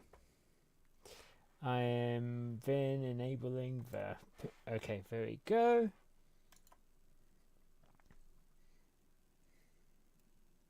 Yeah, what do you think of the issues that they had and all that? Interesting. I mean... Yeah. I mean, I haven't heard. Okay. At that time, I haven't heard of how bad it was, because I was too busy. Yeah, I think I was at the time. Yeah, I think at that time I was like, what was I doing? I was dancing between MMOs at the time. Guild Wars 1, EVE Online, WoW, bunch of other smaller MMOs, Rift I played a little bit. I think I was in the beta. I mean, I was invited to beta, I think, in Rift once. Tried out Aeon a couple of times. Hey, Dildo. Oh, hello. How's it going? Yeah. Greetings. Yes, we're going to watch part 2 of the Final Fantasy XIV documentary, Rewriting History, because we are waiting for the servers to come up. If they ever come up during our stream. You're wondering what servers? He's talking about the Final Fantasy XIV online service. Oh, yes. So, Zaf has not seen these dossiers, and yeah. Do you play Fortnite? I tried it. I've played it for about I don't play it anymore. I tried playing it, and it was like, it's, I don't know. I mean, at the time, I was way into storytelling. I was way into games that told story, and Fortnite was like, there's nothing but as is, and it's like, oh, there's no story in Fortnite. But Yeah. I mean, I play a lot of games with story as well, but also I play a lot of games that don't have story, but they're still good. Yeah. I mean, because of their gameplay is good. Yeah. I mean, it's weird. I mean, like, their gameplay is fun to me. Yeah. Another thing too is that most of my friends at that time on the PlayStation, I think, were playing what do you call it? Battlegrounds? What's it called? The other What's Battlegrounds? That other one. PlayerUnknown's Battlegrounds. Yes. That one. So I was more into that. I was playing that just because friends were playing it. I wasn't really into it as well, same as Fortnite, but somehow I was kind of okay at it. I kept on getting in the top 5 because I was just good at not being found and shot at. I mean, literally, there's one time that a player walked over me because I was hiding behind some steps in the long grass, and they literally walked by me. And then a of them got shot in front of me. And it's like, oh. Wait, did you shoot them? No. Other players shot them. Oh, okay. I'm a useless shooter on a PlayStation. You're playing on PlayStation. Yes. All my friends who played PUBG. That's right, PUBG. I remember now. They were playing on PlayStation too. Yeah. No, PS4. Oh, okay. Yeah. Wait. So were you playing on PS4 as well? Or? Yes, I was playing on a PS4. And of course. So when I meant playing on PlayStation 2, I mean like as a blanket term. Oh, okay. Not PlayStation 2, the console. Oh, yeah. Okay, yeah. Just like a blanket term, like PlayStation, PlayStation 3, 4, 5. Yeah. I'm useless at shooting on a console. I'm useless. Yeah, same. But I'm good at hiding. Controller. That's why I'm always up for a while at like the top 5 of every match. Because I just Although I'm good at hiding behind things. So competitive shooters with a controller, I'm not very good at. With a mouse and keyboard, I used to be kind of decent last time I played. But man, that was just fun. You know, in a campaign mode with a controller, it's not so bad. It's not. Oh yeah. It's not difficult. Yeah.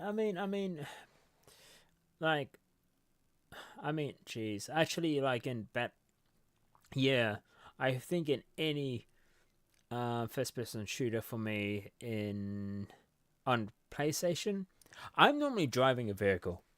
Sorry, it's like I can't fight. I'm used to shooting guns. I might as well drive. First-person vehicle combat. Yeah. And I remember in Battlefield 3. Yeah, this is going back. This is going way back on the PS3. So I was in a Jeep playing on PS3. Battlefield 3. Yeah, I had Battlefield 3. No, sorry. No, sorry. Was it Battlefield 4? Or was it Battlefield 3? Killzone 2. No. This is Battlefield. This is a Battlefield. So this is online. Mm-hmm. And I remember getting on a Jeep. Everyone just decided to jump on this Jeep as well. And I was going down this road, and an enemy tank showed up, coming out from the bushes. It's like, oh crap. And I saw that its turret was slowly turning around to look at us. So I went faster towards it because I want to sneak underneath the turret. I want to drive underneath the turret before it lines up at us. That work? Yes and no. You see, it fired, but it had mixed results. One, it damaged the vehicle. Right. I'm alive. Still driving a damaged vehicle down the road. Rest of the team, dead. So it's like... it worked, but only for me. Yeah. Oops. Yeah, so... fantastic. Yeah. But in any case, we're doodling a bit. Shall we carry on watching rewriting? So start watching rewriting history. Oh yeah. Oh, also, thanks for the follow, though. Welcome to the channel. Yeah. All right. Okay, unmute that. Resuming. I am at 000. Zooming in 3, 2, 1, go. Of course. Subs as well. But yeah.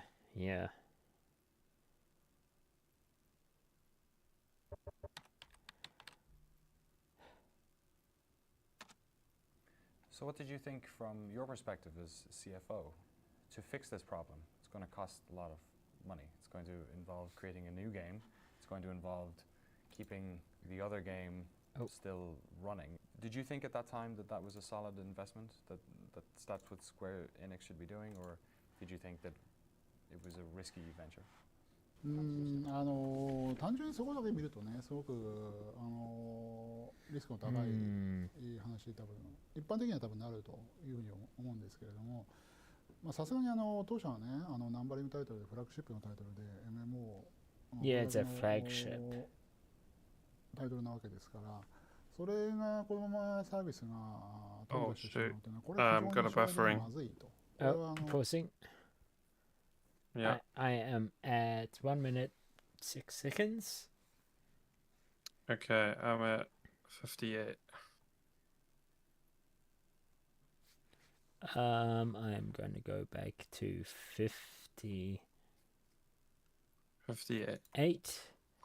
Resuming in 3, 2, 1, go. タイトルなわけですから、それがこのままサービスが頓挫してしまうというのは、これは非常に将来的にまずいと。これはやっぱり経営上これ非常に大きなダメージを与えるということで、再度作り直しと並行してやるということの投資に関しては、これははっきり言ってやっぱりやるべきっていうか、やらざるを得ないというふうな判断でしたね。ものすごい財務的なリスクがものすごく大きかったですけどね。Needed to be done.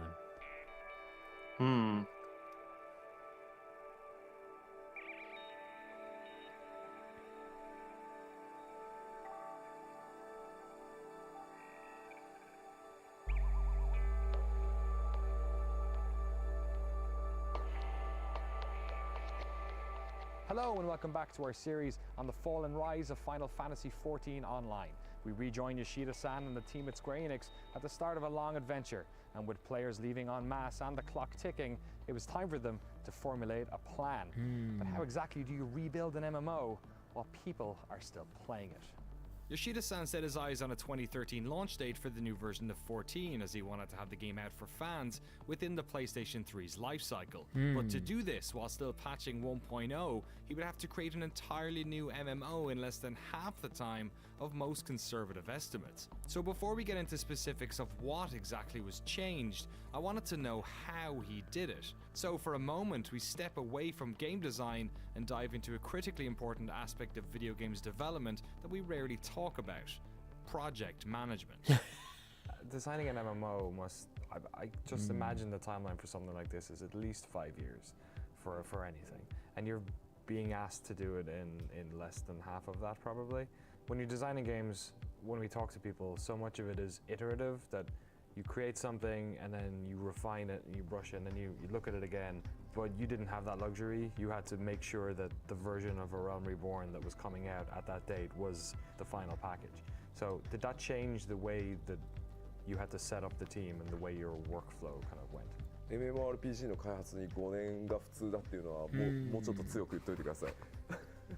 まずそのスケジュールトラブルを起こさないためのそのマネジメントの工夫としては、なんだろうな、言い方がちょっと難しいんですけど、ものすごく腕のいい、特に100人に1人ぐらいしかいないようなプログラマーがたくさんやっぱりいるわけではないので、かつものすごい短い期間で大量のコンテンツやアセットを作らなければいけないので、人がたくさんどうしても並行作業が多くなるとかかってしまう。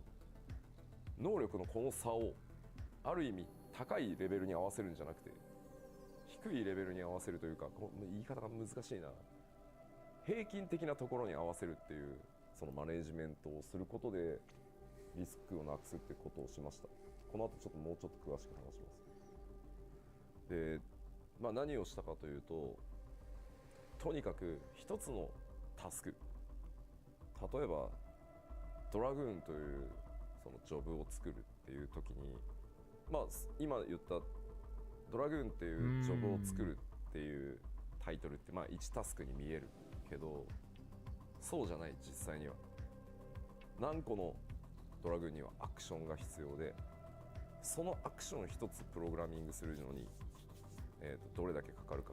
もちろんそのドラグーンの特定のアクションを作るために仕様書も必要だし、仕様書を作った後は実際にその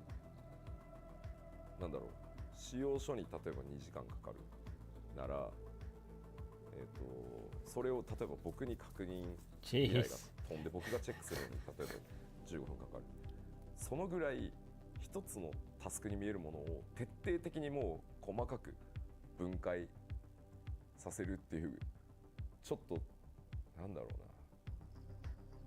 究極のそのミニマムな管理方法を引いたので、スタッフは結構ストレスだっただろうなとは思います。で、そのさらにシングルタスクに対して最もこのタスクが自分で早く終わると予測される時間、この時間でこのタスクが完了したら自分を褒めてもいい。逆にこのタスクがこの時間以上かかってしまったら給料をもらう資格がないっていうぐらい、その最悪のケースっていう、そのミニマムで終わる時間とマックスかかってもこれだけだろうっていう時間を両方申告させて、その平均値で基本的にはスケジュールを管理するっていう、本当にミニマムマイクロマネージメント、マイクロすぎるぐらいのマイクロマネージメントをしてました。それを最初はウィークでみんなそのやり方に慣れてもらうために毎週1週間でそのマネージメントを回して、で1週間経つと結果が出るので、さらにそこに個人パラメータ、例えば吉田はやたらとミニマムをこう短い時間で申告するけど、結局タスクが終わってみるとマックスに寄りがちだなってなった場合は 50% で見積もるんじゃなくて、もうその係数をかけて、吉田はマックス側に寄るからきっと次の週のスプリントはもうちょっとマックス側に寄るだろうみたいなのをどんどんこうで個人特性までそうやって管理してたので1日の稼働時間は8時間ではありますけど、トイレに行ったりっていう時間も必要だし、あと必ずミーティングやその会議室でのミーティングじゃなかったとしても、スタッフと仕様の打ち合わせを絶対にそのデスクトゥデスクでフェイストゥフェイスでやることもあると思うので、1日の稼働は6時間で計算してましたね。その時は全員6時間、8時間では見ない。で大体慣れてきたらそれをまあ2週間スプリントに変えて、あとは毎朝必ずスタンドアップミーティングをして、それぞれのセクションで自分のタスクが今どうなってるのか、誰かのタスクが遅れてるせいで自分のタスクに取り掛かれないとかいうのは毎朝スタンドアップミーティングをして、ではこのタスクを入れ替えてこっちを先にやってくれないとこの人が止まってしまうからっていうのをもう全部毎朝やってましたね。だからスクラムっていうそのマネジメント手法のちょっと変形型ですね。ただ最後に言っときますけど、このマイクロマネジメント普通じゃないのでおすすめしないですよ。2年弱で MMORPG を作る、逆に言うとスタッフにも2年かからず終わるから、このマネジメントだから今は我慢してって言ってやってもらったものなので、一般的には絶対おすすめしないです。細かすぎます。I mean, anyone can come in and say, "Oh yeah, we're gonna rebuild the game. Follow me." But he came in with, this huge Excel that had all of these lists of everything on it. What we're gonna do here, what we're gonna do here. This is when we're gonna do Unbind. This is what we're gonna do here. And to see that, it's like, okay, this isn't just a stopgap type of thing where a president's like, okay, crazy here. Let's just change the leader and hopefully things will, get better. It was an actual, okay, this guy really wants to do this. He has this plan. Yoshida had them running like a well-oiled machine, so it was time to get to work. First things first, they had to start the rollout of patches for 1.0, but a critical part of the failure of the first game was the poor communications the development team had with their community. So to keep diehard fans on board during this protracted period of redevelopment, they had to be a lot more transparent. What we explained to players very first is it was failure. Failure. So we need to restart the game. But we at that timing we didn't announce the. Realm Reborn is not announced, but we are going to fix this game. We need more communication. So just list all the changes, plan changes.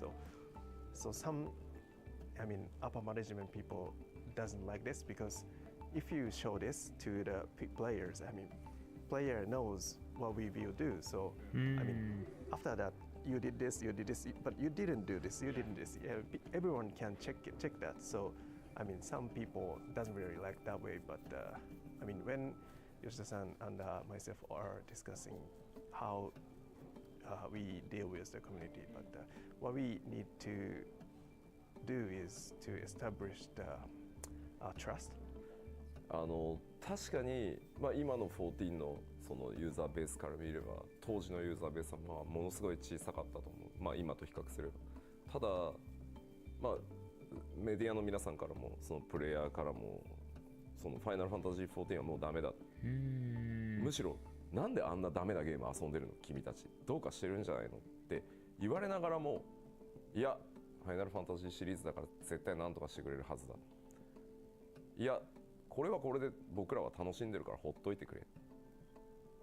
その11だって最初の頃はいろいろあったけどきっと良くなるはずって言って数はもちろん今と比較したらすごく小さいそのコミュニティだったかもしれないけど誰よりもスクエアエニックスやファイナルファンタジーのことを応援してくれている人たちだったのでこの人たちを無視するんだと多分この先もうファイナルファンタジーはダメだろうと思ってたのでむしろ何よりも大切にしなきゃいけない部分だったっていうのが最も大きい理由。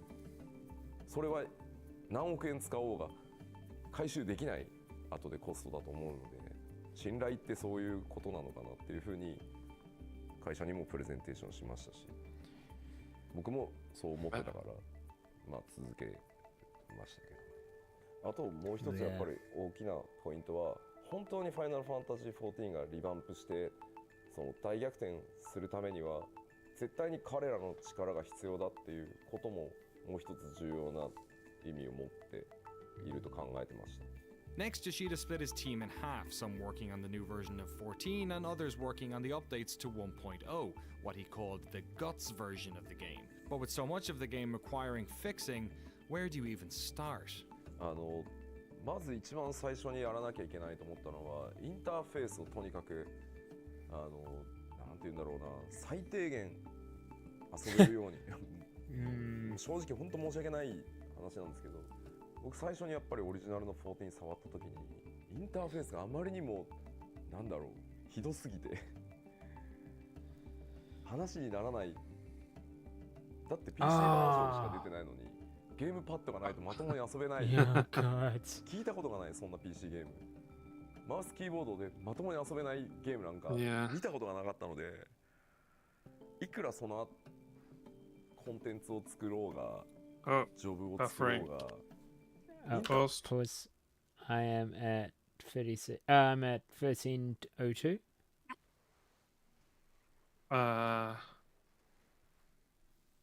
Okay, 1256.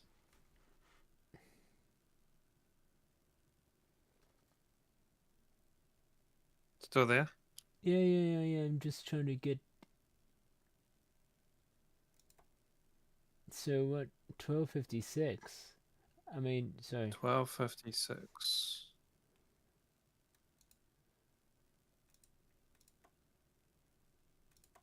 It's 1256. In 3, 2, 1, いくら go. そのコンテンツを作ろうが、ジョブを作ろうが、インターフェースがダメだったらコンテンツの面白さに到達する前に人はゲームをやめてしまうので、とにかくインターフェースを直さないとゲームにならないっていう風に考えたので、一番最初にすごい丁寧に取り掛かったのはやっぱりインターフェースの改修っていうところですね。僕最初にプレイした時5分ぐらいでやめちゃいましたでもね、笑い話でクイットの仕方が分からなくて、Oh no! ウィンドウの右上にある I don't know how to quit. バツボタンを押したんですよ。で押したら It's like Sword Art Online. このままゲームを終了するとデータがセーブされない可能性があります。それでもよろしいですかってダイアログが。Oh, what? いやいや、よくないでしょって。いや、僕はエンジニアだからサーバーに常に Progress might not be 書き込んでるから saved. そんなわけないじゃんって思ってる In ん an ですよ。 MMO? 万が一のことがあるから多分出てるんですよ、そのダイアログ。でも意味がわからない。でそうなるともう怖くて押せないですよね。なんだこれでノーって押すとまたゲームにいるわけでしょ。 X を押すとダイアログでしょ。どうやってクイットするんだよこのゲーム。 Interface isn't sexy. It's not something you tend to hear a lot about in video games coverage, because really, when it's done correctly, you're not supposed to notice it. Yeah. So when the early patches for the game concentrated on interface and quality of life updates, much of the community began to get frustrated. The team needed to fix it quickly, so Yoshida employed the help of a Square veteran, one of the developers, on that original 1.0 task force. はい、皆川博と申します。ファイナルファンタジー14ではユーザーインターフェースの、設計デザインとあとアート的なビジュアルの方も担当しています。よろしくお願いします。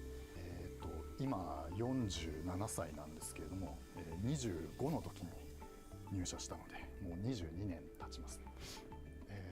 当時はまだスクエアエニックスがスクエアという会社だったので、ですね、ファイナルファンタジータクティクスの、Original Tactics。なので普段は少ない情報、なるべく少ない情報やシンプルな表示を心がけているんですけれども、今回はカスタマイズ性というか、よりツール的な考え方でいろんなプレイヤーがそれぞれ自分の好きなカスタマイズができるようにということを普段よりも強く意識しています。Gotta have that customization. まあ、やはりバトルがテンポのスピーディーなテンポのゲームなので、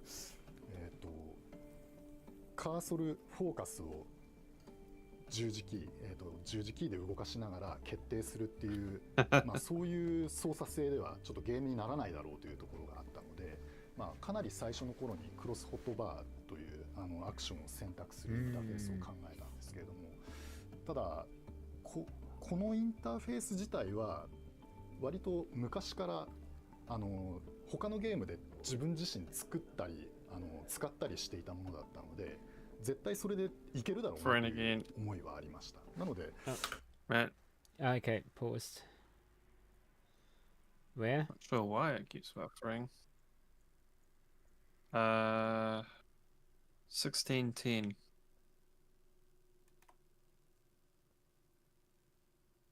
Hang on. 8. 1610. 1610.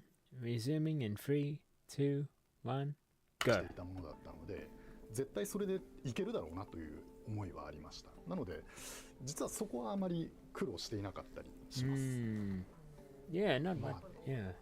例えば表現方法が変わると必ずその僕はこっちの方が良かったっていう話は来るんですね。例えばインベントリーは以前はテキストで表示されていたんですけども、アイコンになると当然そのなんか似ていてよくわからないとか、なので両方欲しいっていう話は受けて、両方作るのは大変なんだよなっていうそういうところはありました。Yeah. まあ今でも ARR のリリースからその積み残しの仕事リストみたいなのがあるんですけれども、まあ2年以上経って今入るみたいな機能もたまにあったりします。でもう一つはバトルシステムをとにかく変更しないとコンテンツが作れない。つまりあまり良くないバトルシステムをベースにして、コンテンツを作ったとしてもコンテンツが面白くならない。だから順番としてはインターフェースを修正しながらバトルシステムを変更してやっとその先にコンテンツを作るっていうのが、まあ、順番としては僕は真っ当だと思った。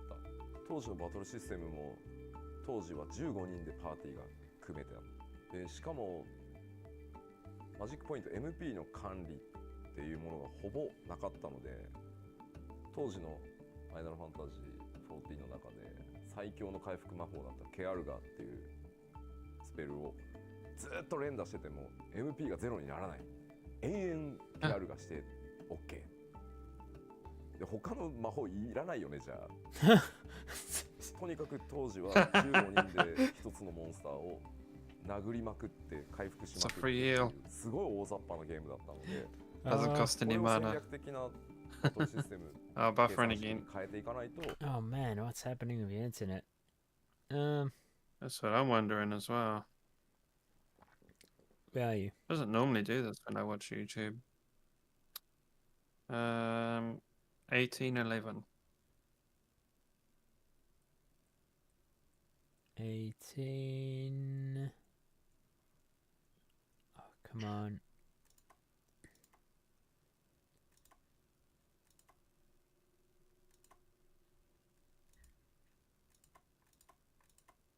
Oh my god, it's not letting me get to 11.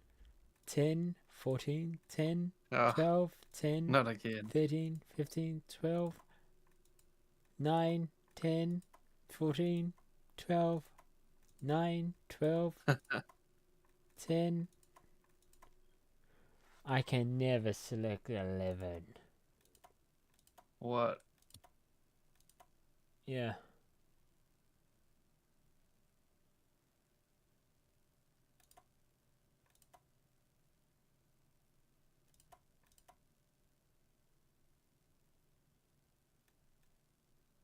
Yeah, I can't select 11. It's like 10, 12. It's 10, 12. Okay, I am going to start at 10. Resuming in 3, 2, 1, go. ゲームだったので、これを戦略的なバトルシステム計算式に変えていかないとコンテンツが面白くならない。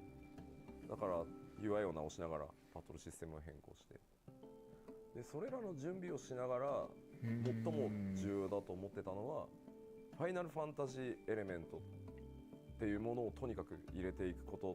Yeah, more Final Fantasy elements. 次のというか最も大きな課題だっていうふうに思ってました。なぜなら当時ジョブもなかった、ナイトもいない、ブラックメイジもいない、ホワイトメイジもいない。これはファイナルファンタジーなのかWhat? チョコボに乗れるわけでもないし、イフリートは出てきてるけど戦えないし。 Chocobo? You couldn't ride chocobos? だから僕らがコンテンツとして入れていかなきゃいけなかったのはやっぱりイフリートやそのガルーダ、いわゆる召喚獣って一般的に呼ばれてるものとのボスバトルを入れていかなきゃいけないと思ったし、チョコボに乗れないなんて MMO なんで話にならないからチョコボにちゃんと乗れるようにしなきゃいけないし、何よりジョブがないのも FF じゃない。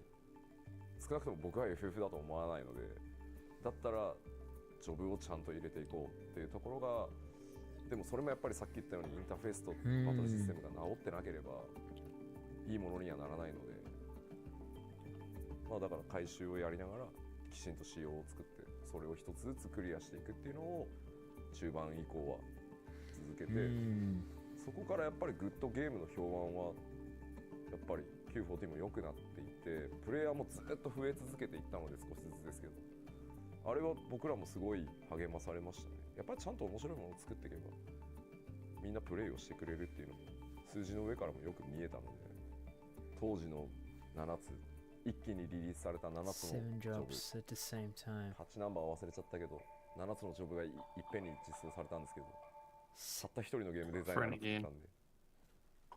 Where are you? 2014.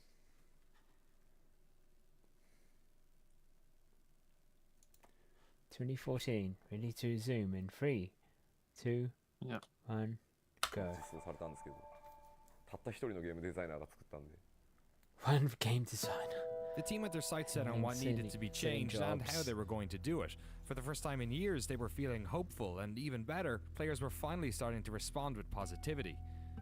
But right as they were settling into this new reality and finding their rhythm, disaster struck. Oh! The Great Hunt. For 6 minutes, Japan shook. A 9.0 earthquake had struck 200 miles northeast of Tokyo, and a resulting tsunami devastated coastal regions. What followed was a humanitarian and infrastructural disaster that can be barely comprehended. Hey, I've sorted TV. How's it going? Yeah, welcome. Yeah, welcome. Whereabouts are you? Welcome, man. Shall we start I'm at 2049. 49. I don't know why it's so.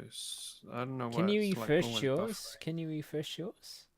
Like totally refresh the page? Yeah. And seek back to 2049. Yeah. Yeah. Okay. Yeah, Zap's Reloading. Is Oh god, it just. Okay. What? Okay. Start at 2030.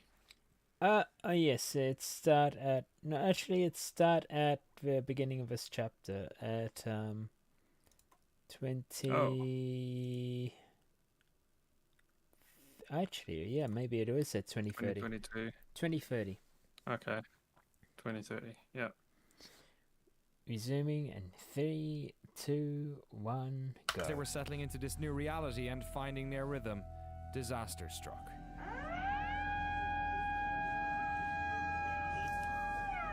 Oh yeah. For 6 minutes, Japan shook. A 9.0 earthquake had struck 200 miles northeast of Tokyo, and a resulting tsunami devastated coastal regions. What followed was a humanitarian and infrastructural disaster that can be barely comprehended. While the country rallied to help those affected, Tokyo suffered aftershocks and frequent electrical blackouts. Yeah. I asked Yoshida-san if he'd like to share how this had affected the team. まあ東京もそうは言ってもすごい揺れたので、やっぱりまあ当日はね、会社に泊まった方が安全だって言って帰らないでずっとニュースを見てるっていう人たちもいたし、やっぱり東北に家族とかね親戚とかいるスタッフも当然いたので、まあもう正直言って開発どころではなかったので、確かにそうですね。で、開発なんか優先すべきじゃないと思うので、やっぱりみんな開発者の前に人なので。I remember one content they had to stop. まあ日本中電力が足りなくなっていたので、まあ本当に些細なのかもしれないけど、サーバーを全部落とそう。Yeah, there's one content they had to pause. があればっていうことで、プレイヤーの皆さんにも申し訳ないんですけど、サーバーを一定期間止めますっていう話をして、そんな時期でしたね。ただサーバーの稼働を再開してからプレイヤーの方からまあお手紙をいただいたりしたんですけど、エオルゼアの中で遠くにいる友達の無事が確認できた。エオルゼアがあったから電話も通じない、その連絡の手段がなかったところ、エオルゼアの中にログインしてきてくれたことで、その無事だったっていうのが分かった。逆にその周りの人たちの情報っていうのも分かったっていうお話をいくつかいただいて、まあ電力が足りなければね、当然そのサーバーなんて落とせばいいかなと思うんですけど、そうじゃない限りは続けるっていうことも、そのエオルゼアを維持しておくっていうことも一つのなんかこうサポートなのかなって思った機会でもありましたね、その時は。だから続けてくれてありがとうって言われたんで。Yes, pausing. Yeah, pause. Assorted TV said, sorry, it's been a long time since I watched your guys' lives. It's because it's the day where you go back and there's a lot of homework to do, so I did not have much time to watch your guys' lives. It's okay, it's fine. It's fine. That's life. That's, man. Yeah. It's like there's a lot of things I have not catch up. Like this channel, Yeah. members of this channel would know that I am totally behind on making those badges. Oh yeah. But yeah, things are very busy. Well, yes, I mean, it's like, yeah. There's, and as well, yeah. So it's like that. It's like that. So yeah, no worries there. Yeah. Life is important. Indeed. Just yeah. Prioritize. Yeah. Yeah, like what's like in this documentary, they're prioritizing, the people's well-being after an earthquake. Oh yeah. I am up to 2313. Yeah, that's exactly where I'm at. All right, resuming in 3, 2, 1, go. Oh crap! It didn't respond. Hang on. Should I pause? Yep. I'm still at Of course. 2013. I'm still at 2013. Backed up to 2013. I mean 2313. 2313. Yeah. Well. Okay. Do you need to refresh the page? No. It's just I didn't have YouTube selected, so I didn't resume.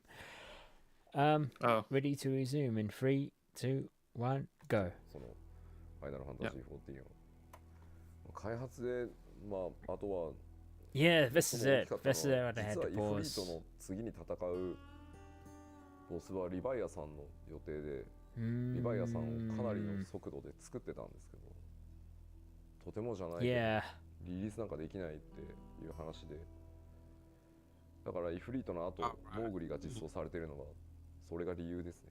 急いでモーグリを作り直したというか、Yeah, they decided to release し直したので、King Mugumog instead of Leviathan for obvious reasons. そのあの時期まあ、会社に来れない人たちもまあ何日か会社も休みにしてるんで、ただどっちかっていうとその自分たちにできることをやろうっていうみんな感じだった。そうじゃあ全員で福島に行って何か僕らが活動することって意味があるのか、あれだけたくさんの人たちが押しかけてる中でだったら僕らはそのなんだろう、彼らが落ち着いた時にゲームを楽しく遊べるように、僕らは結局ゲーム作るしか脳がないので、まあ、ゲームを作り続けるのが結局何よりなのかもっていう、こういう話はしなかったですけど、みんなそういう感じで復帰してきてましたよ、仕事に。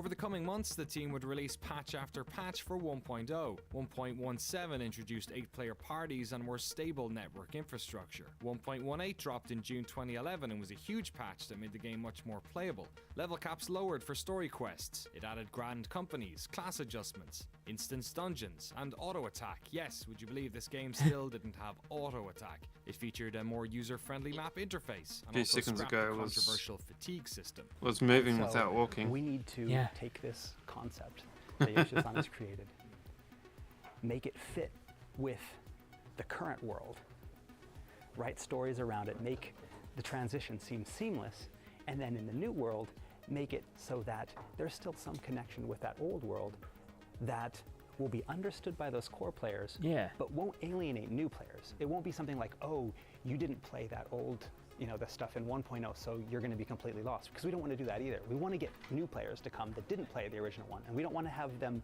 have to play the original to understand this one. And so trying to work the story that way was, it was challenging, but it was a lot of fun. We got to try a lot of things.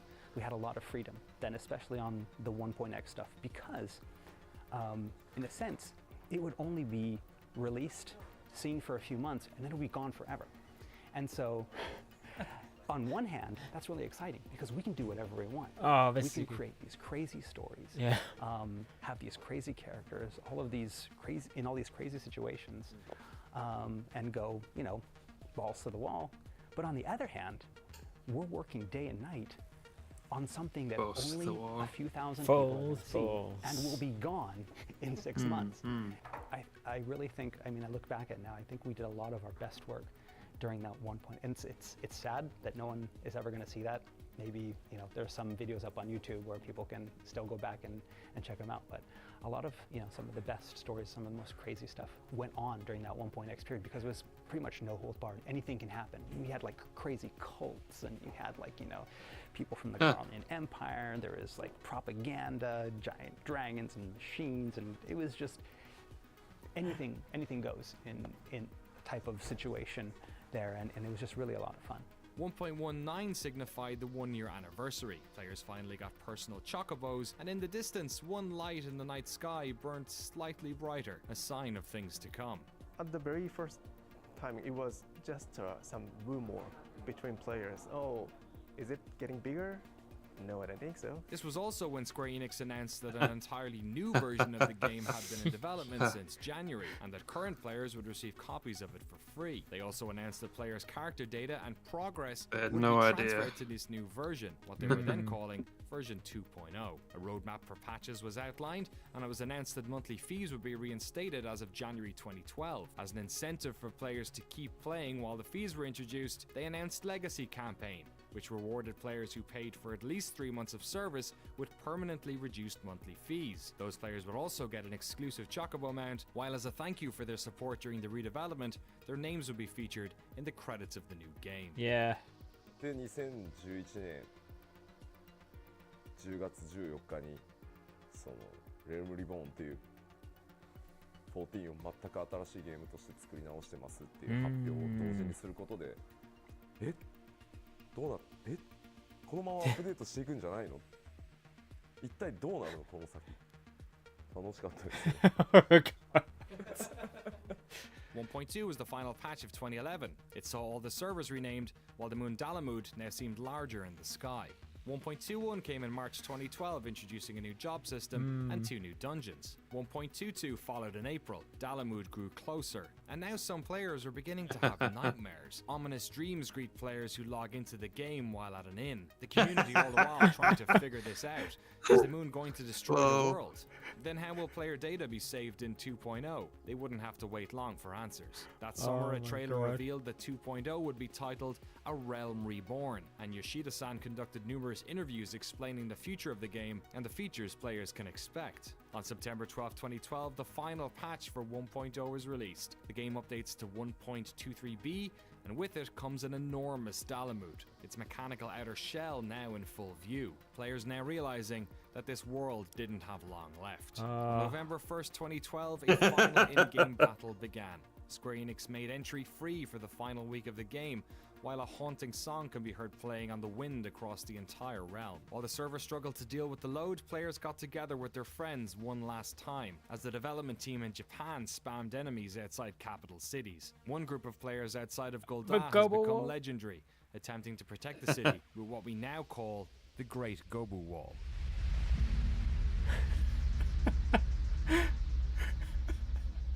Right before download hit Elzer, we had to do some chaotic situation to the existing world.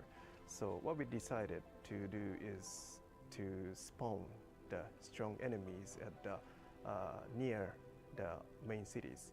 Even when I popped the very strong, Manticore or the mobile or the giant monsters, players kill instantly. Yeah, instantly. Yeah, just snap. So, oh Jesus! So they killed my monster again. So what we can do is just keep spawning the lots of monsters, and then in very late night when I was doing, keep spawning the monsters. The one programmer just, I've never talked to him before, but just coming down to my desk and then just give me a bit of paper with some numbers. Which numbers I can understand. This is the number of the certain monster. Okay. I can type in so that I can then I can spawn a very new, stronger monsters. Oh, thank you very much. It's the program. So that was a very fun moment. You're like playing God. At first, I felt like God. Hey, players, can you beat my monsters? But no. I was very weak God. They were God. Yeah, they were God. So it was then, on Sunday, November 11th, 2012, just over a year after Final Fantasy XIV was originally launched, with Dalamud hanging in the sky, that the servers were finally turned off. And as they did, a trailer dropped, showing players what was to become of their old home.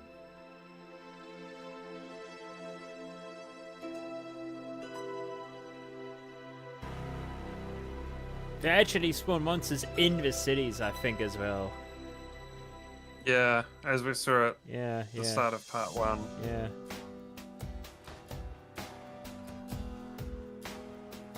Well, it's pretty simple. You had something that not a lot of people liked, and everyone wanted to forget about it. So rather than, just taking that and doing it over, and just reimagining it, why not destroy that and start over? If we leave too much of that original core there, then it will just linger on as that kind of cancer that, will always bring us back to that failure. Why not just clean the slate? But on the other hand, and this is where, things kind of got complicated, is that, no matter how bad the reviews were and how many people bought the game but then left the game, there was still this core of players in both Japan and Europe, North America, that were passionate about the game. In the state that it was, they were passionate about the game. They were passionate about the series and their characters that they had created and were now living in this MMO. And so, it would have been easy to just say, okay, bye guys, But if you do that, then you've basically alienated the only group that stuck with you, for all of those years, when everyone else is slamming the game and talking about how bad it is. Those guys were troopers. They would go on the forums. They were defending, the development team when a lot of times we didn't deserve defending. So that idea to wipe the slate clean, but not make it something completely new, make it something that was connected in some way to that, to the old game. The decision made by Yoshida-san to, okay, let's, bring down Dalamud, destroy the planet, destroy the realm, but then bring it back. Figuring out a way to make that happen within the current story. Make it feel natural. Make it feel like that was always the plan, was the biggest challenge, I think. The team at Square Enix had worked themselves to the bone, not only recreating Final Fantasy XIV in A Realm Reborn, but also by dedicating time and money to ensuring that 1.0 players felt part of that story. The moon, Dalamud, had crashed into the world of Eorzea. That world was gone forever. And only one question remained. What was going to rise out of its ashes? Well, that's the second part. There's still one more part for her. Yeah. Zaf, it is almost 10:30, but Yeah, see that. yeah, I'm just wondering, how long is is part? Hang on, let me pause here. Yeah, It's 26 minutes. you want to go 26 minutes? 26:07. You go 26 minutes. Oh, you want to see the last part? You're liking this? Yeah, I'm liking it, but I don't know if I can go another 26 minutes. Oh, okay. How's your back? It's getting sore, man. Okay. It's getting there. Well, we'll see this. We'll see this. Okay. But you're interested in part 3, though. Oh, definitely. Yeah. Yeah. Okay. Yeah. Just not tonight. Yeah. Okay. Very well. But I'm hooked, man. You're hooked. Yeah. It's like this is what I regret. This is what Stop playing 1.0 when you had the chance. I know. I had You're becoming part of the history. I had the chance, but I ignored it because it was through mail that it was a beta and I could have just joined in and all that stuff and I could have had that experience, but instead Guild Wars 1 came around and I got into that and that distracted me from all of this. Yeah. And now here I am. Like But yeah, of course I have no regrets in, I have no regrets in playing those other MMOs as well. It opened my eyes to them. Yeah. And all that. So. Yeah, Guild Wars 2. Yeah, and Guild Wars 1 were great. Yeah, and as well, like, the other ones too. EVE Online, I played when it was early as well. EVE I Online. haven't played that. Yeah, that's different. That is a different kettle of fish. A bunch of others too, but yeah. But in any case, we will.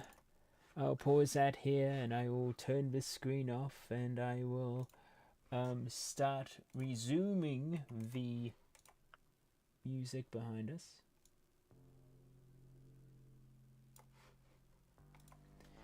By White Bat Audio. But yeah, I hope you enjoyed watching those two, part 1 and 2 of the Final Fantasy documentary by noclip. Yeah. Yep. Yeah. I think my favorite was part 2. Seeing the all the things leading up to Dalamud crashing into Aeron's ear. And it's like the players trying to theorize what's going on. Oh yes. Yes, it's like it's changing real time. I always thought Cataclysm was big. Cataclysm in WoW I thought was big because it changed fundamentally the original maps. Yeah. But nothing is as Cataclysm-like as in your world ending. Just ending. And yeah. It's like so I mean, it's fun, and with the devs, they had they can experiment and all that stuff. They can try new things out because it was only going to be what did Koji say? It was only going to be 2 months or something, and it's let's. Yeah, it was really short. So they went balls to the walls. Oh yeah. With all sorts of wild stuff in 1.0. And perhaps why we had things that we do have now. because of you know. Yeah. Yeah, and plus, believe it or not, I think that the players who have played back then, they have different intros, I believe, to 14 when they start a new character. That's interesting. Yeah, because okay, here's the thing for us. How's that possible?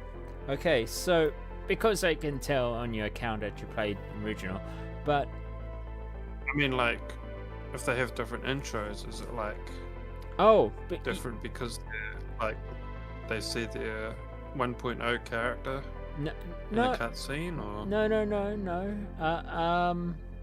It's different as in how they come into a world. So for us, we're adventurers already in Eorzea, but come in a chocobo carriage. Yeah. Right. Oh. For them. In that intro. Yeah. For them, for the guys who played it since the beginning in 1.0, since their characters vanished, they're being teleported by Levier.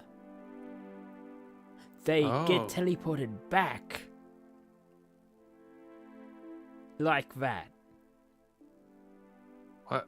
They get teleported where? They get teleported into 14. So after your character creation, you get teleported. I think I saw this clip on YouTube as well. Yeah, the character gets teleported in the cutscene. Huh. So instead of seeing our character first time on a chocobo like anyone else, their characters start off teleporting in to the cutscene. I wonder where they're teleporting from. It's like they walk like I think it's at the beginning. I think it's like they get teleported and then they meet the carriage guy. I think. Yeah. For us, we're already on a carriage, but for them, I think they get teleported in and meet a carriage guy, and then it takes off from there. It matches. I think. Yeah. But there's other things too, like the chocobo they have that they get because they play. I'd like to see a video of that intro one day. Yeah, sounds interesting. Yeah. But with the chocobo that they get because they played 1.0, I think the difference is that on their tails of a chocobo, it's like burned or something. It's like singed. Really? Yeah. Is this client side or can other players see? I think this is like I think it's like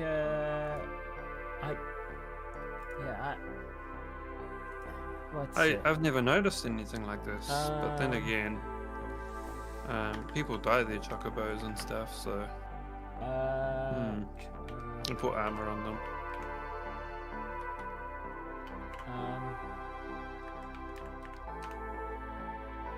Let me see. Hang on.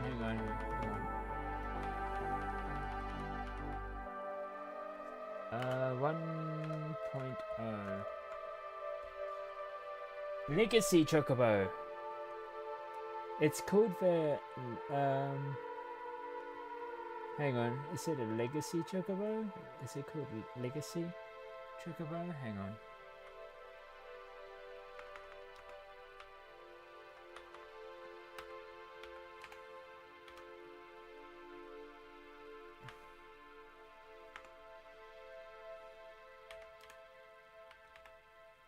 Yeah.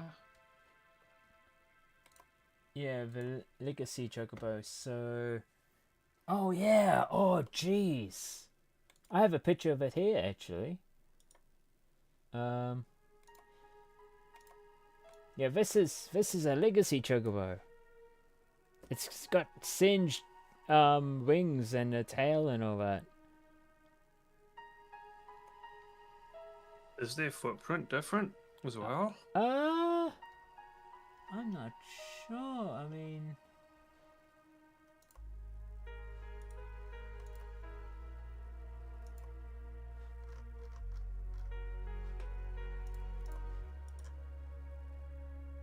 yeah, hang on, just opening this image.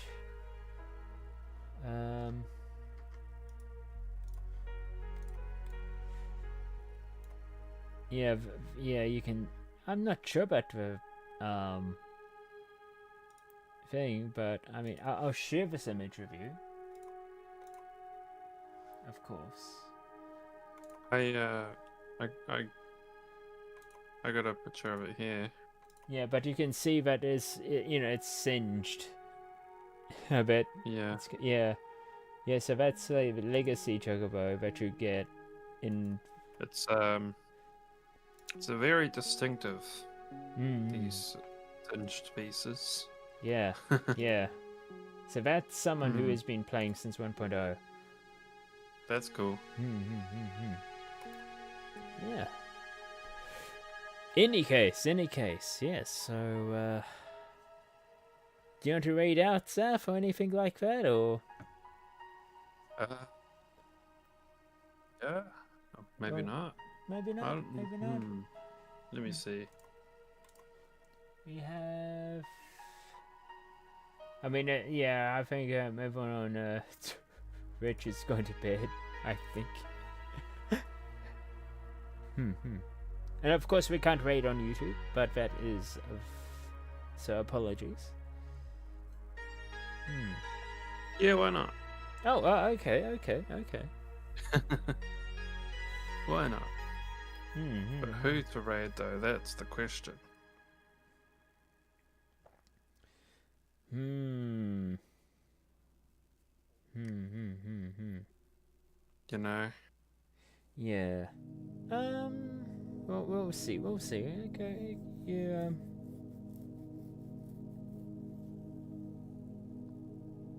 Yeah. I mean, the servers are not up yet. Oh no, the servers are up. Yeah. I was just gonna say, like, I'm looking at a thumbnail here. Wait, it's okay. the person that we raided last night playing. What is that? Final Fantasy XIV Online? Yeah. Tempted to pick up a tank class? Jeez. Okay. And you're like, server's not up yet. Oh my god. Okay, Zaf. I'll be back in a sec. Ask Zaf anything, or get things ready and all that. I'll be right back. All right. Ask me anything in chat. Have you also watched that documentary before? Or was that also your first time?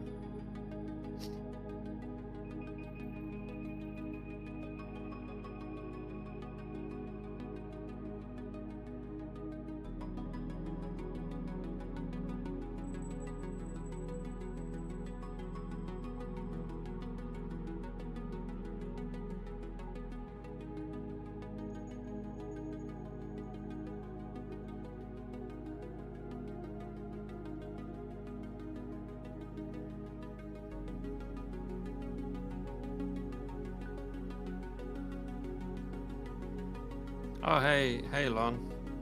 Hi guys, was a little preoccupied on FFT.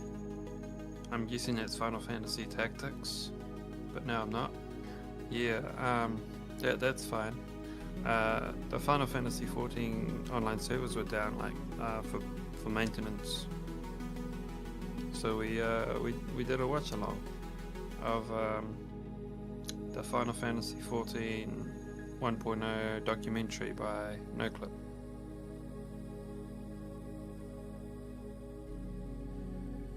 It was pretty interesting.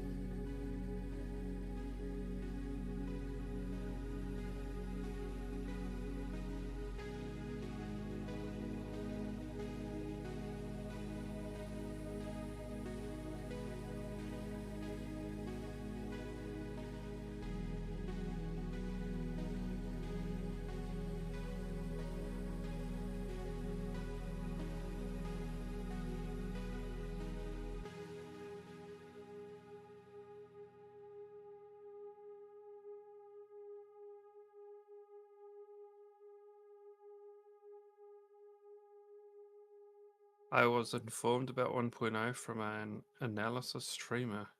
It was certainly something. Yeah.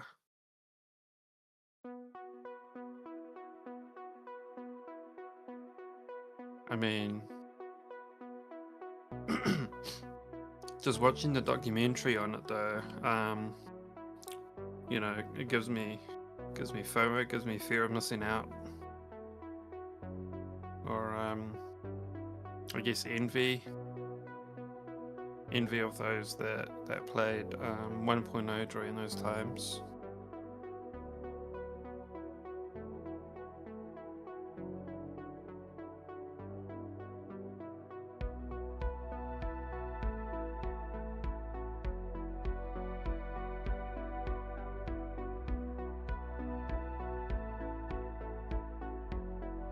And with the Dalamod the moon like getting bigger with each patch.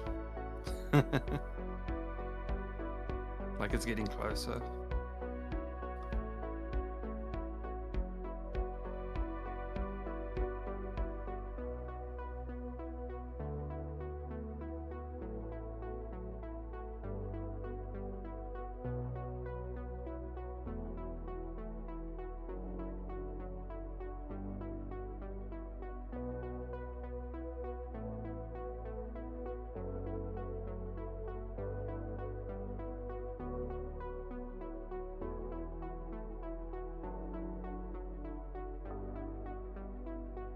Alright, I'm back.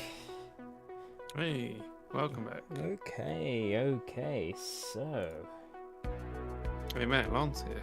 Oh, hey everyone, how's it going? Oh, you're a little preoccupied? I was informed about 1.0 from an analysis streamer, but it was certainly something. Oh yes, Zaf and I just watched the noclip. I mentioned that. Oh yeah. Not the last one though. We haven't seen the last, so we only seen 3. Yeah, part 3. Yeah. But what were your thoughts on parts 1 and 2, man? It's understandable that like they try to aim for perfection, but everyone was trying to do it their own way, and it kind of like in their own departments, it's like they made the best of their own department, but together it didn't make the best MMO, and it kind of made things worse.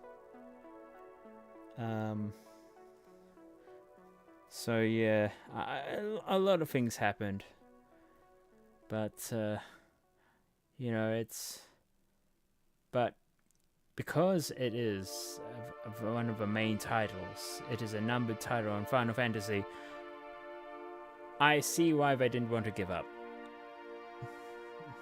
They were unsatisfied with it, and I think they did, of course, the right decision. Or else we wouldn't be here. Yeah.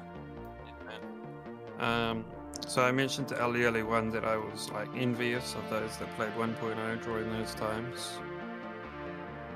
Yeah. I didn't envy it as that it's money paid for the game and the sub for rather a broken mess, but I'm sure it would have been a terrible near the end when Lucy Peel was involved. True. But also, in the documentary, we learned that they stopped the Oh yeah, they. If I heard that's right, they stopped the subscription thing. Yes, they stopped this once Yoshi P. Once I think. They decided they resumed it towards the end.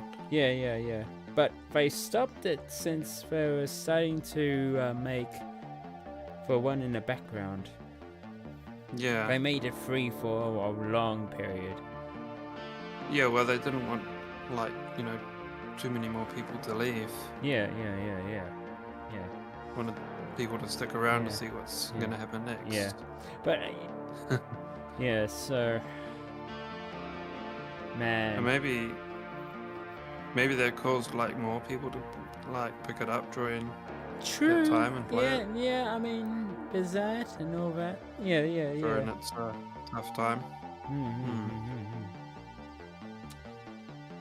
I did not pick it up. Oh my god. I was yeah. Oh, jeez. It was meant to be me. They couldn't afford to give up on 14, especially when Square Enix had been in trouble financial-wise at the time. Yeah. It felt And like it was a Final Fantasy. It was a flagship. it felt like almost it was like. It's a flagship game from Square Enix. Oh yeah. But it also had the same vibe as like the first Final Fantasy.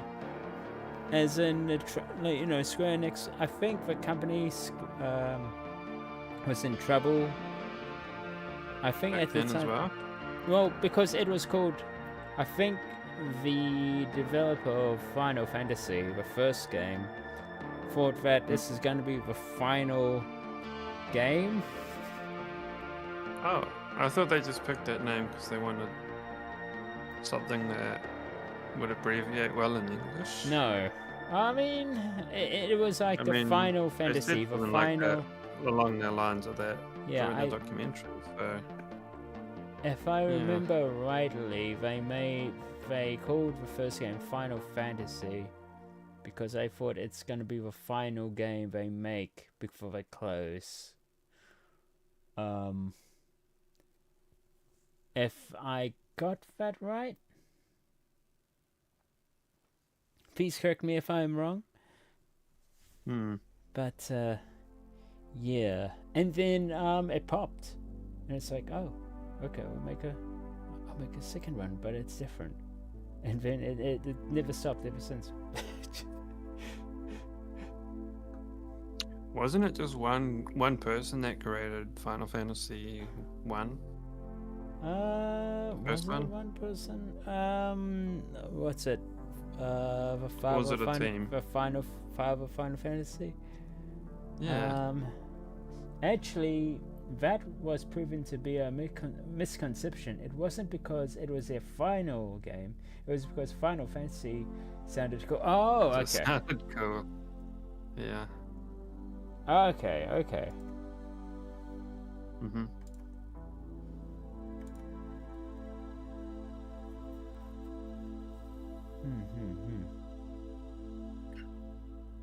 Okay, I see that.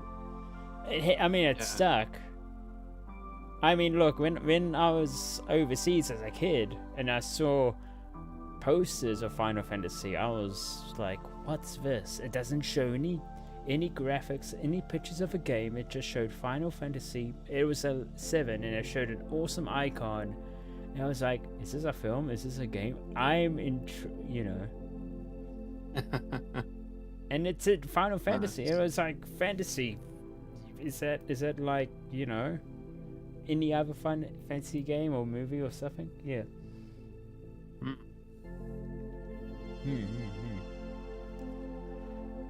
Yeah, any case, Zaf, have we decided to raid? Not entirely. I haven't really found anyone to raid.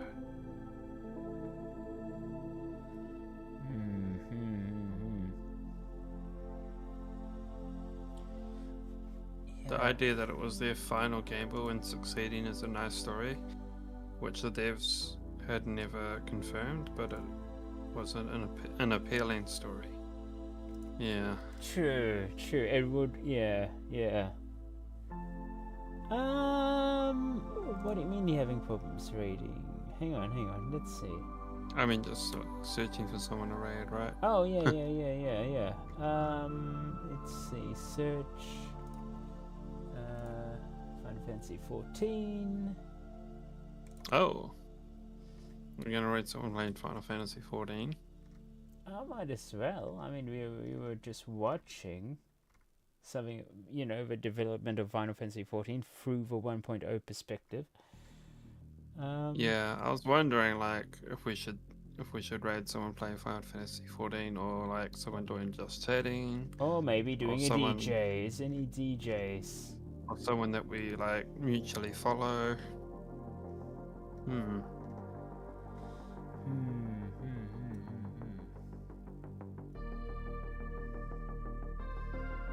I mean, wait, there's someone doing their first day one on their Final Fantasy journey. Where? Day one?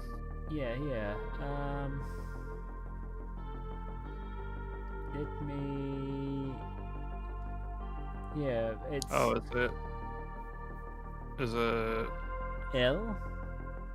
Yeah. Yeah, yeah. Loyan HQ? Yes.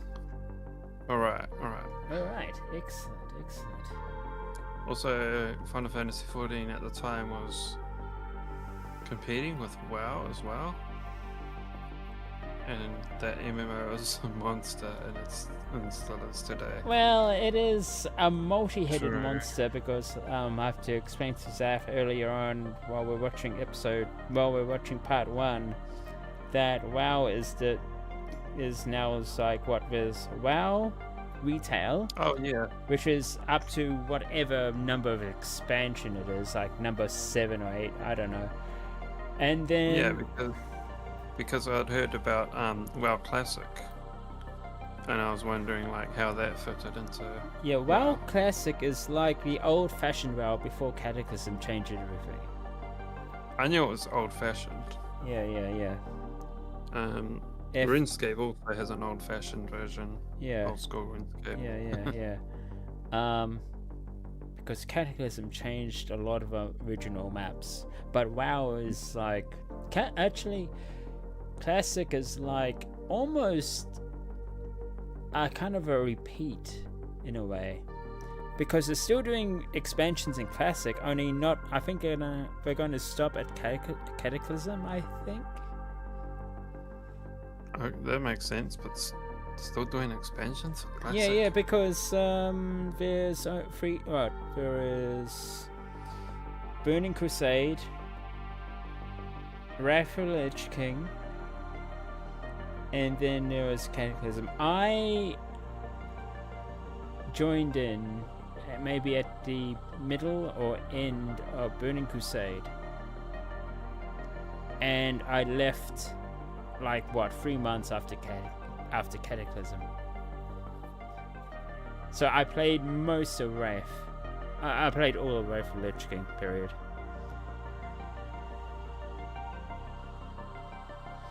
But yeah, and then there's hardcore, which is like Classic, but it's permadeath. So, and I think creatures are tougher too and all that. I think Path of Exile or Path of Exile 2 also has a permadeath. Yeah. Mode as well. Yeah, but that's a mode, and if you die in that mode, you come back in normal mode. You come back? I mean, wow, sorry, not sorry, that's Path of Exile 1. I don't know about Path of Exile 2. Hmm. But I know Path of Exile 1, there is hard modes, or extreme modes, in which you earn more and all that. But if you die in those modes, you get teleported back to normal mode, and you can't go back. Oh, that's cool though. Yeah. Fun fact, Final Fantasy 11 devs were encouraged to play a popular MMO at the time for ideas. Yes, EverQuest. Yeah, that was featured a lot in the documentary. Yeah, and the baseline, that MMO being... EverQuest. Basically, the same in how 14 devs encouraged to play WoW for ideas. Yeah. I mean, I think now there's a lot of WoW devs are doing the same. Actually, most devs are doing the same. It's research, right? You're like, of course. Yeah, like I said during where we were watching the documentary, I feel like most devs, like game devs, do research or play games like the gamers, right? We had one chatter in our stream at one point while we were playing Star Citizen. He was a game dev. Oh yeah, true. And, yeah. And he said he's just, playing our stream in the background while he does research, playing games. And he was playing Star Citizen with us. Oh yeah, oh true, he was. Yeah. Right is. Yeah. Any case, it is time for Zaf to have his get his back a rest. Indeed. Enough yapping. You can yap when you're laying down. You can yap in your sleep. Yeah. Oh my god. Any case, our next stream will be tomorrow with Flight Simulator 2020 Japan Tour. This will be at 7 p.m. I'll try it to be 7 p.m. or 7:30. Depends if I get home early or not. It is, yeah. Well, man. It's day one. It's a VOD. It's a rerun. Oh, jeez. Okay. Well, I'll tell about our next streams as you look for someone. Yeah. As well on Saturday we will be. Now, yeah, we'll see what we'll be doing on Saturday because we need to level our. We'll see what we can do. Zaf, we gotta get a job to 80. Yeah, I think Zaf, you should go on your Dragoon on Saturday. Get that 3 levels high. I'll get on my nearest one to 80 at the moment. I've used my Dark Knight, so I'll get that up. We gotta finish our book. I'm not sure when that expires. We planned to finish it tonight, but we didn't know about the maintenance. Yes. That's why we're doing the noclip. That's why we did rewatch party. Something tells me the Wondrous Tales book expires on the 21st. Okay. Which is next Tuesday, but I'm not 100% sure about that. Oh, I'll be tank when you're doing Sage and the 4-man con. Oh, thanks. Yeah. Thanks, LA. At least I know. At least a person who will be dying knows. In my, at least, yeah. Thank you for taking up this risk. Any case, yeah. And as well on Sunday, Base is back. So at 10 a.m. NZ time, we'll be doing Abiotic Factor. So we're doing those. I've had worse. Had worse. It's fine. Brilliant. Yeah. Oh, and as well on Saturday. Yes, I'll be doing some. Well, I'm just kidding. What's it? Yeah, in the beginning on Saturday, I'll be, chilling out with someone who would have a bunch of hard-boiled eggs with him. And then, when Zaf comes on, we won't be doing straight to the leveling and all that stuff. We will be... Wait. Yeah, but Halloween stuff will be out now, eh? Yeah, by Saturday, yeah. Yes. So we will be... I don't remember the exact thing, but I think it was either supposed to be tonight or tomorrow night. Well, the update is up, so I mean, must be now. But must be now. I mean, maybe it's in maintenance. Maybe that's the reason. But yeah. Yes, so yeah, when Zaf comes on Saturday, we will be doing the what's the actual event name? Instead of me saying it's a Halloween event, Saints Week. Saints Week. All Saints Week. Oh, yeah. Yeah, we'll do that before we do anything else.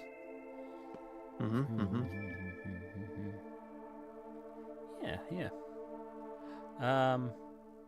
Then on Monday is our holiday on an island full of undead.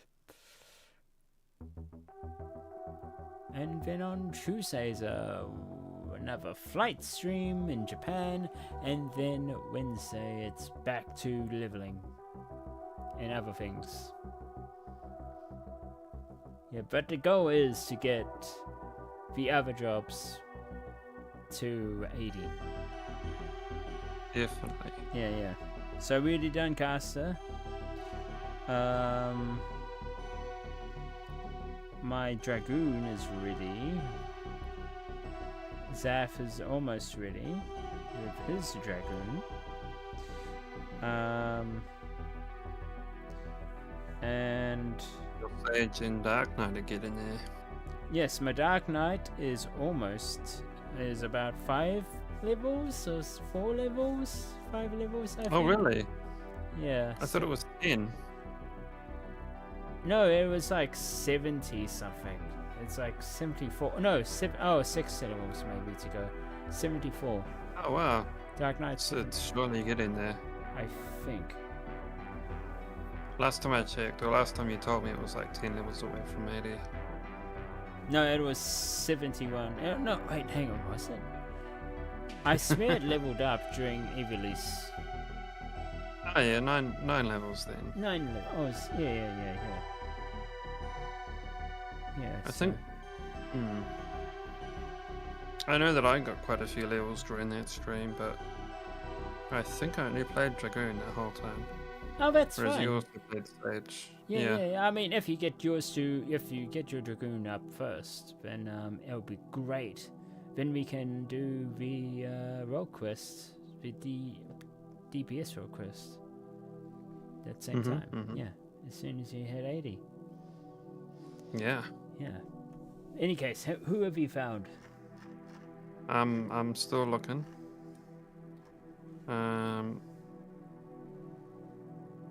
This looks like Shadowbringers.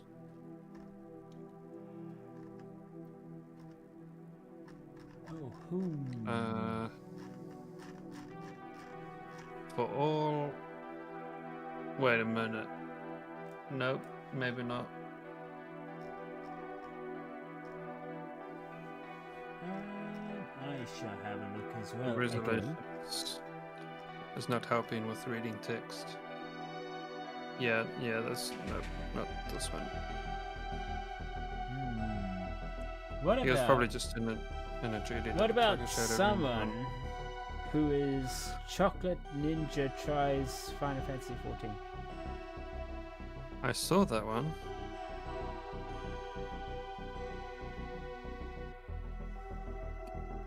Let me search for it. Or let me keep an Yeah. I made okay. for memes.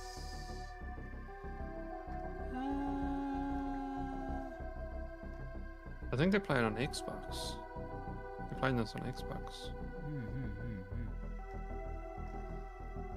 Okay. So they meant. Yeah. Okay. You got it. You want to read? Yeah. All right. Excellent.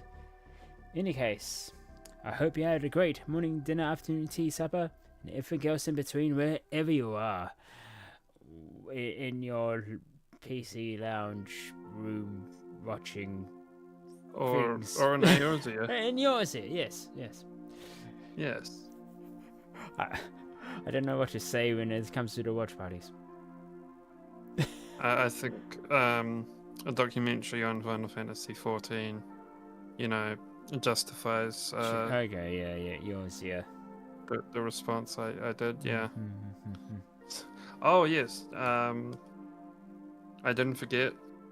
We have a Discord server. Here's the link if you would like to join it. Indeed. Yeah. Yeah. Sorry, go, Matt. Yeah. I'm thinking when we should watch the third episode. It's 20 minutes. It's 20 minutes. I'm sure we could slot it somewhere. Yeah. I mean, yeah. If yeah, I mean, we could slot it in because sometimes we talk more than that. Sometimes, right now, it's gone 11 o'clock p.m. Zaf. We could have just watched it. True, we could have just watched it. No, because we gotta raid someone. True. We'll be raiding even later if we did that. Yeah, but I mean, when we normally ended, it's now gone 30 minutes since that time. But in any case. Also, we have raid messages. First one is if you are not subbed, and second one is if you are subbed. And so if you could copy and paste the relative one to you of those two to the chat of the streamer that you're raiding, that will be so that they know who sent you. That will be much appreciated. Thank you. Indeed. And that. Ready, Matt. And that is all from me, Manteum. Well, from me, Zaf. And we will catch you next time on the next Halberd And Rifle. Farewell. Bye. And farewell, YouTube. Farewell.